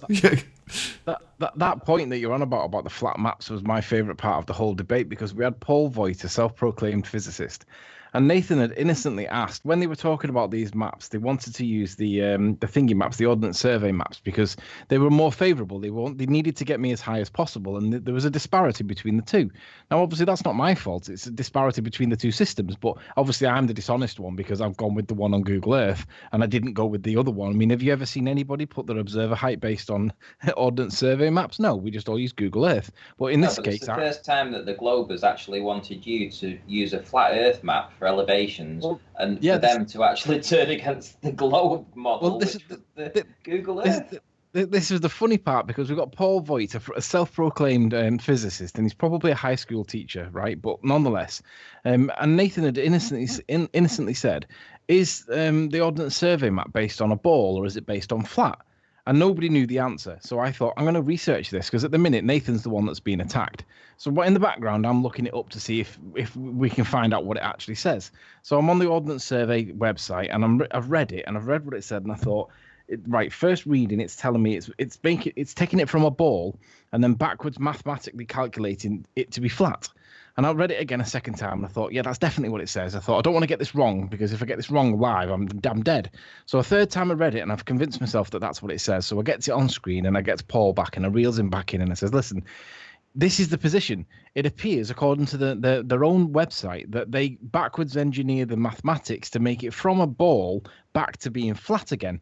And the key word was the word reduced. Okay, and basically it now comes to the point where we're now applying the map, the map, but it's on a flat plane, to a ball that's been backwards calculated to be now flat again, and they want to use this flat map for the ball projection, right? So it's a complete juxtaposition. And the problem was that Paul had was the word reduced.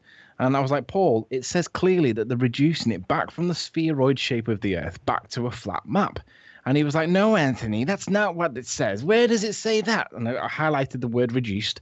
And he said, that's not what it means, Anthony. And in his patronizing, condescending tone. So I got up Google and I typed in the word reduced. I mean, it goes without explanation, right? But this was the word he took issue with. So I guess the word Google, I guess the definition of Google up from the word reduced. And he goes, no, Anthony, that's not what reduced means. And I'm like, what are you talking about, Paul? It means it's making it flat. And he would not accept it, because it implied it was a juxtaposition. It was going from a ball back to flat again to argue for a ball, but on flat maps. I mean, how stupid is that? But he didn't want to concede the point, because he didn't want it to be a flat map that he was applying for a ball Earth, because it's a juxtaposition. Now, he got to the point where he was arguing with me over the word reduced. I mean, come on. Where do you draw the line between stupidity and making a valid point? But it was my favourite point in the debate, because you would reduce him to that, Yeah, he was reduced down to like a puddle of dirt on the floor, gone from being a self-proclaimed physicist. But it got worse. To watch, because it got worse than that, though, because what they were basically doing was they were telling us, the people who were testing the Earth model, which is Google Earth in this instance, how terrible it is and how inaccurate it is for these measurements, and how we can't possibly be using Google Earth for this. And you're like, so we're here saying you shouldn't use Google Earth, we don't live on a sphere, and it's not an applicable model to reality. And you're saying, also, we shouldn't use Google, it's not applicable to reality, it's not accurate. And we're like, okay. So it doesn't matter which way this argument goes. We're all in agreement. Google doesn't match reality. Flat Earth maps. Yes, it was bonkers. Use flat Earth maps, and it was like, so you've turned to the flat. It's like literally you've abandoned your ball Earth and you've gone to the flat to prove these elevations. It was ridiculous. And the crescendo of it all was when Miles and Al-K went back to do the observation, right? And bear in mind, I got criticised to death for not providing my GPS and not providing my accurate elevation and not shoving an antenna up my ass and all the things that go with that. Mm-hmm. And they did the exact same thing. They went back there, they did the same observation, didn't give us any other details. They didn't even do a pan showing us where they were stood. They just zoomed in on these things and they said, right, that's what we're talking about. And Ranty said to me, he said, do you see what they've not done? And I was like, are you joking with me? They spent hours and hours and hours arguing how stupid and how ridiculous and how incompetent I was. And they did the exact same thing. They were so engrossed in trying to debunk me that they forgot the basics endless videos about observation heights. There's a whole series from one guy called Faking Flat, just about the observation height. That Lewis character that phoned up on the very show we're having now, he made a video about observer height. So these two characters, they go to the observation position, and then the guy, Al-K, with the camera, the P900, he's now in my comments going, you can't prove I had anything to do with this conversation. That's what he's doing. Can. You can't prove I had anything to do with the Isle of Man conversation. I was nothing to do with it. It's like, really? You went to the exact observation point with the exact same camera to take the exact same observation, but you're telling me you had nothing to do with the conversation? I think you're trying to distance yourself from this horrible affair for the globe, because it's a bit of a mess for you guys, and I would want to distance myself too. So fair enough, Al-K. You can claim that you had nothing to do with the conversation if you like. Can I just ask, James here again, Chris, was it you that mentioned that there was people in Ireland that, could actually see it? Because one of the guys I'm trying in my real life to convince has said I went through my grandfather's papers and it says in his journal. I've got an answer. Want That to hear a clip? What's that? Want to hear a clip? Sure. Correct answer, by the way. The answer was yes. I was asking this gentleman here whether he had ever heard tell by anyone he knew whether you could see the coast of England from Ireland, and this is what he says. Absolutely correct, what Nora has told me. 100% correct. My family go back 4 generations as far as Bray, and I myself travelled the hill there because I have so many aunts, uncles, great uncles. We're steeped in history. Well, it's my granddaunts and all my parents told me on a summer's day you could go to Bray Head, and I myself witnessed it as a young man when I used to go to my grandaunt's house on a lovely summer's day. You could see the coast of England quite clearly. From Ireland? From Ireland. And yes. would you be up very high, or obviously I be on don't a know. hill? No, it's not that high. It's only about, I don't know the... Was it in your house, you mean? Or No, outside? you climbed the hill. You went Oh up. yeah, that hill behind the houses? No, you climbed, like, there's a promenade in Bray, which is on the coast, obviously. Yeah, and called then railings. at the bottom of the promenade, there's a rocky hill which runs all the way around to grey stones. Right, And if that you hill. climbed to the top of that, or walked along that coastal walk, you could see it quite clearly. Even from that path, the Yes, coastal walk, absolutely. where all those no flint, doubt, the no pieces doubt. of flint are. So these people are telling Nora that she's lying. No, that's 100% correct, okay? Well, thank you. So I'm going to suggest to Nora that, well, this is not good weather to travel out there, but maybe on a nice summer's day, she could focus in on that. Yeah, I will. I'll take a Okay. camera out there and try it. Thank Yeah. you. You're very welcome. Thank you. Bye. And So- just notice the word that they used there. The adjective was the word hill. It wasn't the word mountain. It wasn't Everest. It was a hill. So you don't need to be 2 miles of observer height to see this stuff. You can do this on a hill, just like what I did, surprisingly. So my point was these stories, like the story of this man that has seen that. If you go to Hawaii, you'll have families that, have a spot where they can see things 140 miles away. Italy, wherever, all of these places, you're going to have these community testimonies that have, my grandfather used to go there and see it. Those are things that coming from a different angle as to education that we can do on the ground and look for those people, Yeah, that's I absolutely live in correct. a small town, and I'm going to ask some of the I just found out I knew one of the oldest families in town here, so I would look to those people and say, hey, you know what? Like in those geographic regions, it's just a new avenue to bring the truth out, because many people know it and they say those things, but it means nothing to them. And I think that's what Jaron was saying earlier. Like they see it every day, but they just don't add 2 and 2. They don't have the time to look at it. It doesn't compute. But there's where we can come in and kind of like highlight that. Well, they don't know what it means because they know we live on a ball. So it doesn't even enter their mind like, hey, that's weird. I see further than I should because it doesn't matter. We live on a ball. That's why they taught us all that at such a young age, so that we never did question our surroundings. Because as soon as you start questioning them, good night, Irene. Yep. We Observations win the day. We were getting comments from people saying exactly that. So we were looking at some of these towns, and we were having people saying in the comment sections of the videos, yeah, I'm from the town, and I watch the boats go into that harbour with my binoculars. And then as the debates progressed further, people from the island were getting in touch. And then eventually we had a guy on the show. Is that how you found out what the boat was? Because you guys said you found out exactly what it was carrying coal, and was it from the town? No, we found out what boat it was because we think we know what the chimney is, but the problem is it doesn't line up on Google Earth like by some degrees.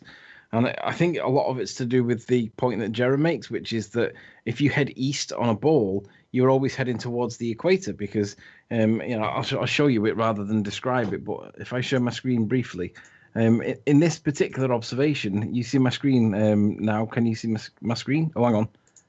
Now we have it. So you should be seeing my screen. So if I reset things so that it looks again, and get rid of this. This is the observation that I did. Now, in the context of how far we're seeing, it means that we zoom out the map quite a lot. But when you put the grid lines on, what happens is that you see that these lines are bent. Now, in the real world, these lines are straight. Now, because they're wrapping the land masses around a curve, it's knocking things out. So when we're trying to line up this thing that we think we know what it is and we think we know where it is, the problem we're having is that although we know what it is and we know roughly where it is, so let's just say, for instance, it's on that line of sight. The problem, we're looking along that line of sight and we're looking as far into Ireland as this to work out whether it's there or not. But the thing we're actually looking at lines up here. So the problem is it's miles off and we don't know why. And it matches up because there's a big chimney stack with smoke coming out of it. The boat going to it. It's basically a power station. And it's got a huge stack that's 660 feet tall. It's like the 10th tallest building in the whole of Ireland. And it appears that we've got it on the thing. But the trouble is, it's on like this kind of latitude, but it appears on the map over here. And I'm like, what the hell? So is there any way Chris can show that? Because Chris has got like the comparison with the LiDAR map. Is there any chance you can show that, Chris? Can I just say something before he presents? Is that when we went down to the south, where we did the presentation and we showed Anthony, are you still displaying? Yeah, go on. Yeah, can you read display there? Okay, hang on. Guys, before you do, I've got an early start in the morning, so I'm going to shoot out now. Jaron, cheers for praising the maths, mate, and guys, congratulations again, and I'll catch up with you in the week, I would assume. Thanks, Adam. Yeah, no worries. All right, thanks. It's fun. Love you, brother. Take care, Adam. We'll check out your Louisiana Legos next week. Right. Okay, take care. Hey, Anthony, real quick. Yeah. Anthony, do something real quick, just because I think it's a good way to show something. Put like that line at, what is that, Brawhead? It says. Is that what it says? Up here on the left. Just show somebody how if you go 90 degrees east from somewhere, and then you go to that location and try and go 270 back, you don't end up at the same spot. Yeah. So I mean, I'll do it to this line that's kind of like there. It's 272.23 degrees. So you go out that distance, and then you put another line in from the same place, and then you should be going back the equal opposite point. Somebody do the maths for me. I've got a dog sat on my lap.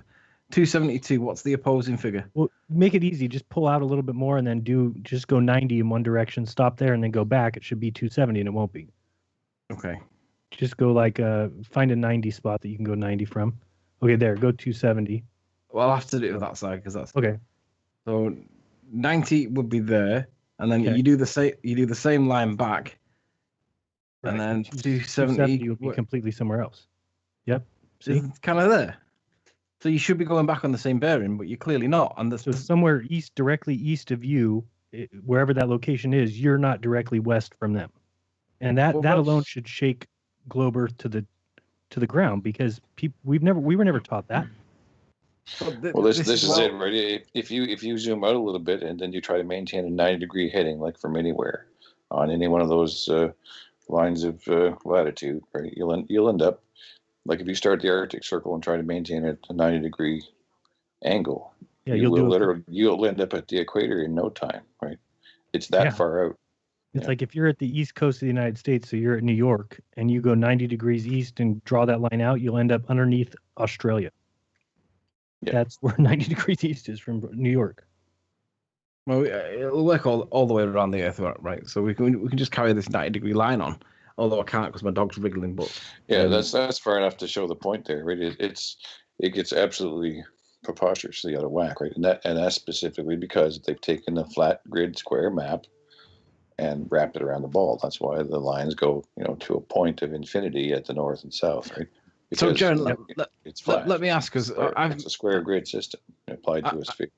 I've mentioned this point to the Globies before, and they come back with, because East isn't on the Great Circle route, you doofus. How would you respond to somebody that says that? Well, it isn't. I mean, the thing is, locally, if you were to zoom into your place where you're drawing that line from, East is imperceptible from the line that you just drew going down by Australia. So you get in there right there, we're at human level, and that line looks like it matches the latitude. But if you pull out again, you'll see that it after a short while it goes way off latitude. So when you're talking locally at your house and you're wondering where the sun rises and sets on the equinox, it's going to be exactly 90 and 270. But if you were to draw that line out, you're looking at the equator. Everybody is.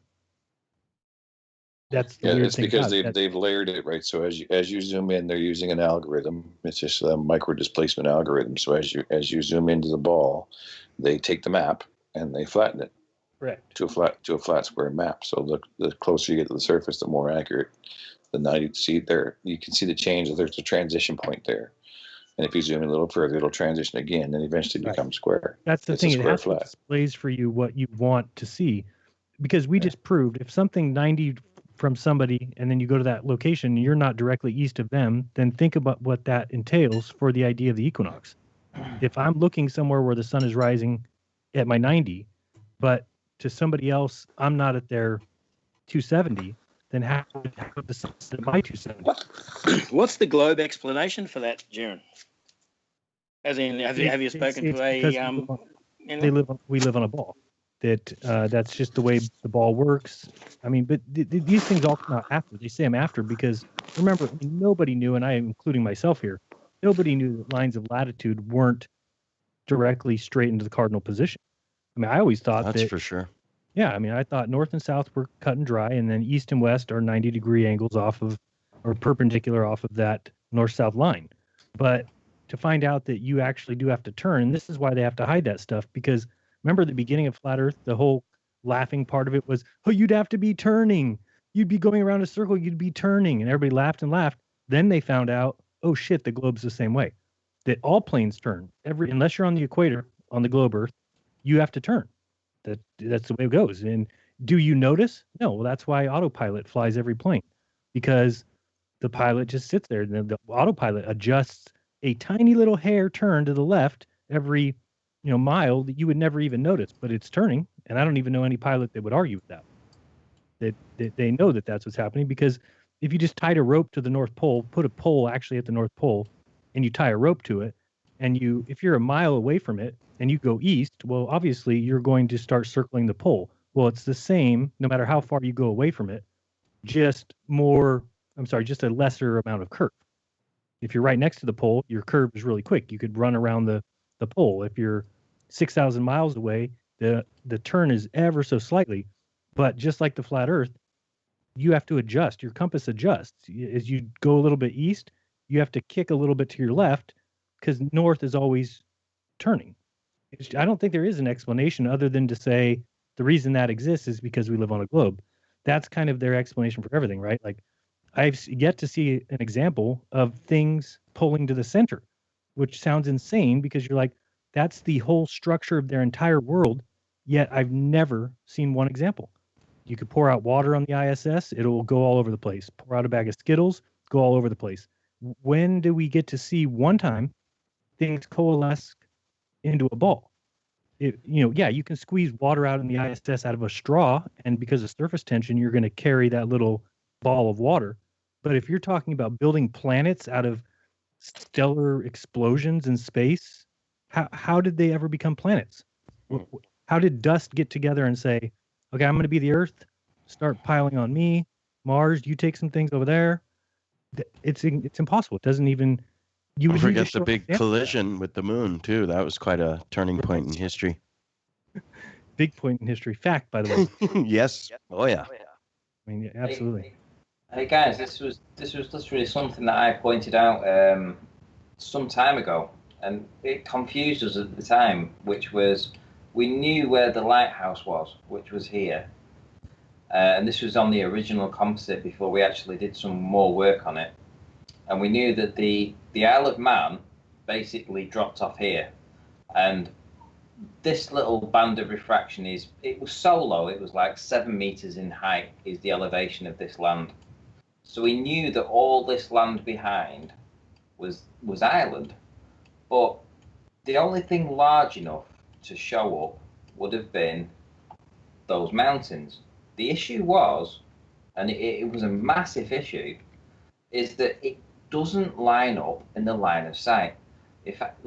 For instance, this was the place that the image was taken. This is the lighthouse, and this is the line of sight to those mountains, yeah? And they do not match up. This is the literal start of those mountains there, right?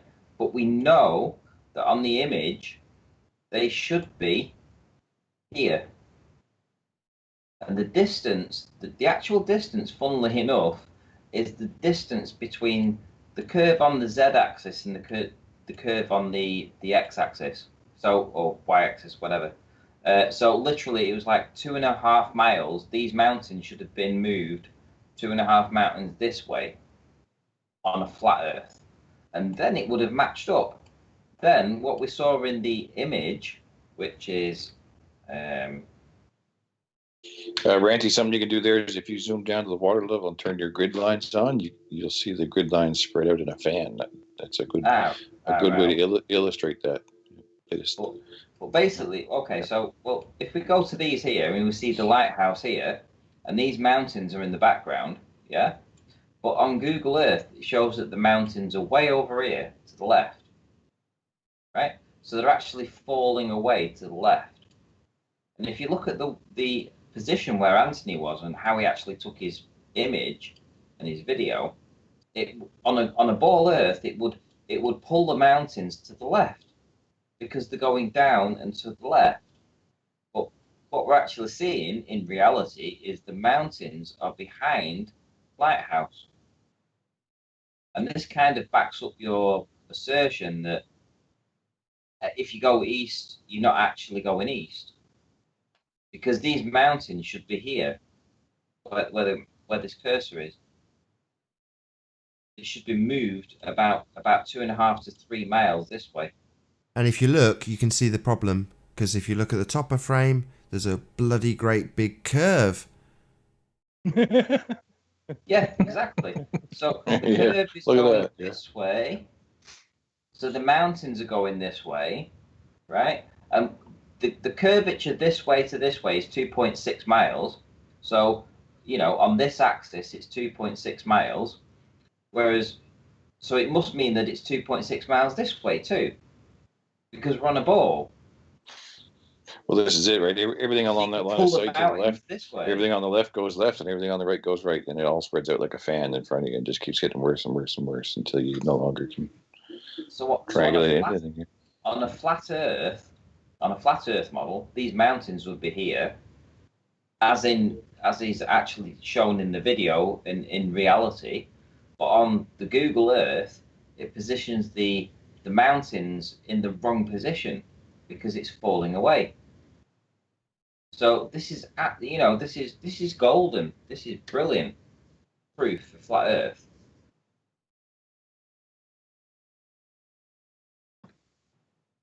Absolutely. On that note, guys, I got to run here, but thanks for having me on, and you guys take care. And thank you so much, my friend. It was a great morning, and we're glad you were able to come back here tonight. And definitely want to have you back again, get more into some of that survey and stuff. I think that still holds a lot of hidden secrets myself.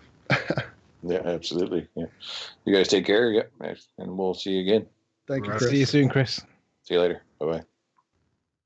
Let me just take this moment then to say if you really enjoy listening to Jaron and Chris and Anthony and Nathan and Shane. Hey, Iron Rail Media, Bob from Globebusters here. I was just calling in to let your viewers know that your panel that's currently on today, which would be Anthony Riley, Ranty, Chris Monk Seeley, and possibly even Nathan Oakley will be on Globebusters on Sunday. So just want to let you guys know that. It'll be noon Pacific, 3 Eastern, and I believe 8 p.m. in the UK. So anyway, keep it flat, guys. Thanks. Nice. Am I not going to be on? Take it away. Yeah, you've been bumped. I've been out. Nice way to inform me too. You know. Well, I was told to tell you earlier, and I didn't. And then he kept mentioning it in chat, and I said, "Hey, Bob, why don't you just go ahead and call our flat line and just leave us a plug? I'll play it. And if you don't, I'll make sure to plug it anyway. But let's just see how that works." So I'm showing up in protest anyway. Right, there you go.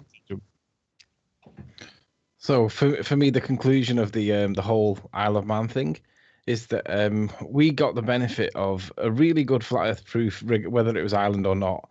We had a platform to demonstrate it on, we got battered by every opportunist ball earther that you could imagine, and it was all forms. It was ad hom, it was doxing, it was some of it was fair critique, but most of it really wasn't.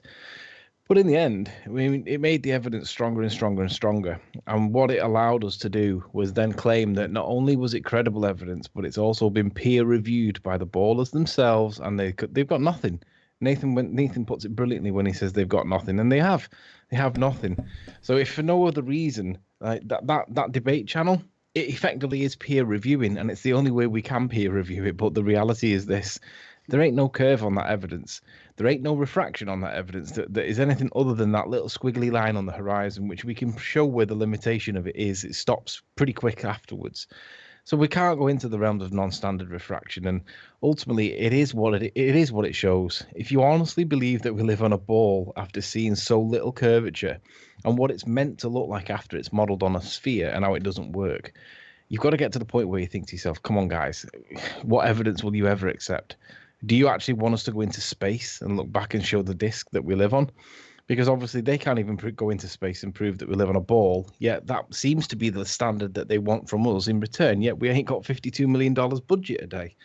So right, it's ridiculous. It really is ridiculous. It's going to be interesting to see what they do, because they've always made claims before. But SpaceX to say they're going to put 2 people in orbit of the moon and all this Mars and nonsense. It's going to be interesting to see when it doesn't come to fruition, when Google X Prize, Lunar X Prize, whatever that thing's called, goes another year. It was supposed to end in 2012 or 13, where you had to be on the moon by that date or else you lose. But every year they just extended another year. Like eventually, are these guys going to wake up to the fact that you can't go to space? Get over it. Drop your. I just want to see the next ball CGI glitch on the ISS, because if it's going to fail on the ISS, it's going to fail on the moon. It's going to be that same thing that happens. If you've seen that glitch that happened, where all the moving parts of the astronauts apparently in the ISS, and it just got this. It was brilliant. It was brilliant for people that didn't believe in the ISS, because it just proved that they are actually working with a green screen. There was no doubt in that. You could all see it. If you've worked in media, or you've worked with CGI or anything like that, or green screen, you name it, it's so evident what you're looking at, and that is a CGI glitch. Do you mind if I put a plug in for somebody at this point? Is that okay? Can I plug somebody? Yeah, of course. Absolutely. You plug whatever you want. Okay, so me then. Nathan Oakley, 1980. Keep up to date with the flat Earth debate. Me. No, I'm only kidding. There's a guy called Dilly Gill. Sub him, guys. So seriously, go to his channel and sub him. Yeah, no. But on a serious note, there's a guy called Dilly Gill, DILLYGILL,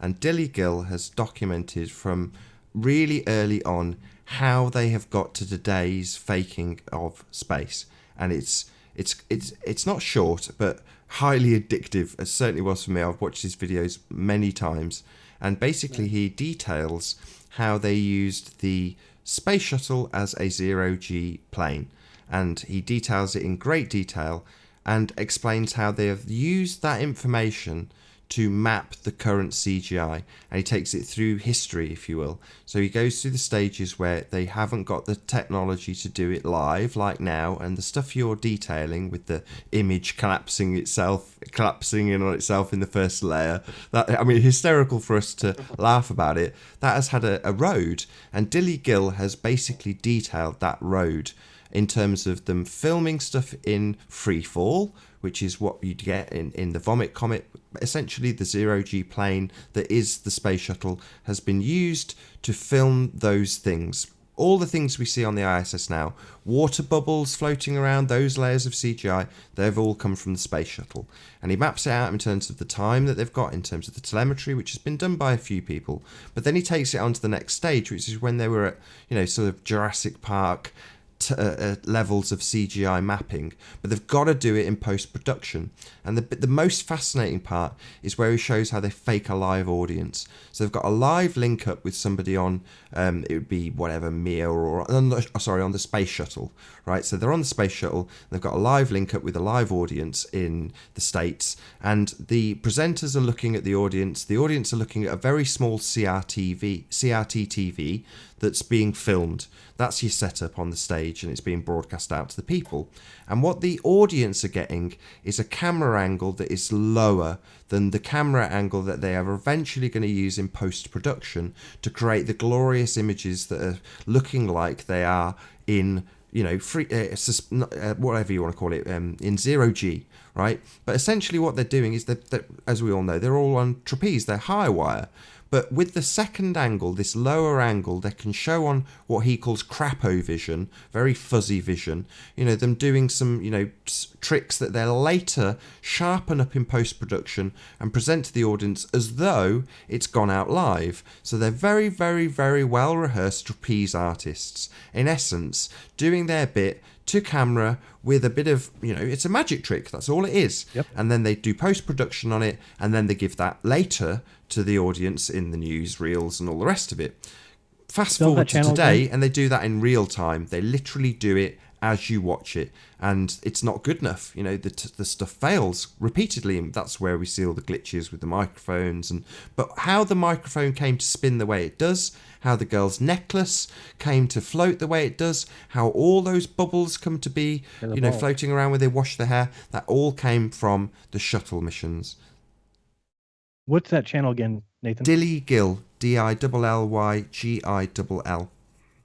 I just posted the link into the live chat for everybody too, so they can go check it out. Excellent. Awesome. Its most popular video is called, I think, the shuttle is a zero G plane. I'll plug somebody too. Does great videos. Jaronism. Check that channel out. I've heard of that dude. Yeah, exactly. Yeah, Nathan Not Oakley, bad. 1980. Exactly. Love it. Also check out jaronism.com. Yeah. Cool stuff going on over there too. Taking me a There while, is- but getting there. There is one guy that's done a couple of really good videos, and his name's Taboo Conspiracy. He's basically repeated the Bedford Lovers experiment, and he's done it over lakes with 5 and 8 mile distances. And he's had his wife literally kind of like melt in the water at the other end of the lake while she's flying, shining a light back to him. And if you've not seen the videos that he's done, there's some of his more earlier work, but nonetheless, it's really, really good videos that he's done. And he has really good music, and he has really good animations on his screen. And if you've not come across Taboo Conspiracy, go and have a look on his channel. It's really, really good. Some of his videos are excellent. Will indeed, for sure. I Well, wanna- everybody plug yourselves for sure before you get out of here. For James, real. you start putting out videos again soon? Now that you're back home? Hurry up and unmute. What's that? Sorry. I said, are you going to start putting out videos again now that you're back home? Absolutely. And I think that I'm going to stick with the simple theme that we have been talking about all year, or however short it's been, but simple proofs, observations. That's the way to go. Right. We And touched on a it human earlier, so- touch.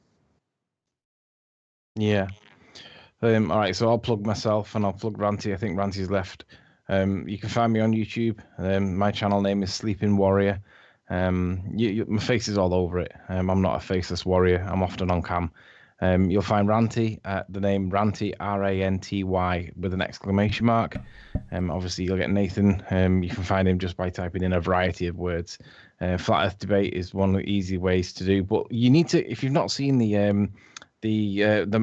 hour-long one that we did in the last 2 days. Oh, yeah, Flat Earth QED, definitely. So, yeah, Nathan Oakley 1980 is the channel name, but the video to go and watch is called Flat Earth QED. The Earth is obviously and observably flat, and it's as concise as we can get. It's a lot of information, but in about an hour. And it basically has Anthony at the beginning showing the observation, where it is, what it is, the video itself. Then it has Ranty detailing him basically going through the coastline and detailing every single landmark that he's lined up, then Chris modelling the whole thing in Blender on a globe and showing it fail completely. So that is called Flat Earth QED, and that's on my channel, Nathan Oakley 1980. And obviously, we'll be back onto Globebusters on Sunday, and we'll be going through the same kind of thing. And obviously, it's a glorious observation. So make sure people spread it. Make sure people are aware about it. You can see Ireland from England, and it completely destroys. Literally, it brings it into a ball of mush. We do not live on a ball. It's observably, repeatedly, verifiably, scientifically, evidently flat. There is no curve. Where is the curve is the best question that you can ever ask anybody. And if they come back to you with anything to do with Pontchartrain, remind them that it's a 16-mile observation and we can piss further than it. Yes, that's what we need to remember. Love it. That's great. Rob, you still there? You got anything? No, I'm eating chicken nuggets at the moment. So, nah. Thanks for everyone showing up today. It's a really, really good show. Yeah, it was. I thought it turned out really well. But hopefully we'll save some of the juicy stuff for Sunday. Because, well, let's be honest, I'll be listening. I'm sure we all will. We all will. Yeah, it's been a real pleasure. Thank you very, very much for having us. It's been really nice. Thank you. And I will say, we set some records. As far as I know, that's our biggest listenership over there on TFR this morning. That was 3,300 people and some change. Nice. Probably closer to 34. I think it was a record on here tonight live, wasn't it, as well? It was indeed. Absolutely. By over 100%. Yeah. Like 100% more than our highest. 96 at one time. That was great. 102 was the highest I've seen. And on a different note, off topic slightly, it appears, and I might be wrong, so don't quote me on it, but it appears that Jake, the asshole, the Flat Earth asshole, appears not to be either. He's not in. I don't know if he's not in Flat Earth anymore or he's changed his name, but something's happening live now. So shout out to whatever's going on over there. I'll find out at some point in the next few hours, I guess. If anybody knows what's going on over there, drop it in text in chat and let us know. I think that's what I saw something on Facebook earlier about him dropping the Flat Earth part because he's no longer part of the Flat Earth community. He's no longer a Flat Earther. He's sick of it. I gotta go watch that now. That's gonna be good. Yeah. So it's just gonna be. He'll just trigger warning. He'll just be an asshole, then, will he? Not the Flat Earth. Right. No more. No more Flat Earth. Jake the asshole. Yeah. I'm no longer Flat Earth asshole. It says. Right, guys. I'm gonna leave you to it. Thank you very much once again. It's been a real pleasure. Thanks, Nathan. All right, guys. It's fun. Thanks everybody.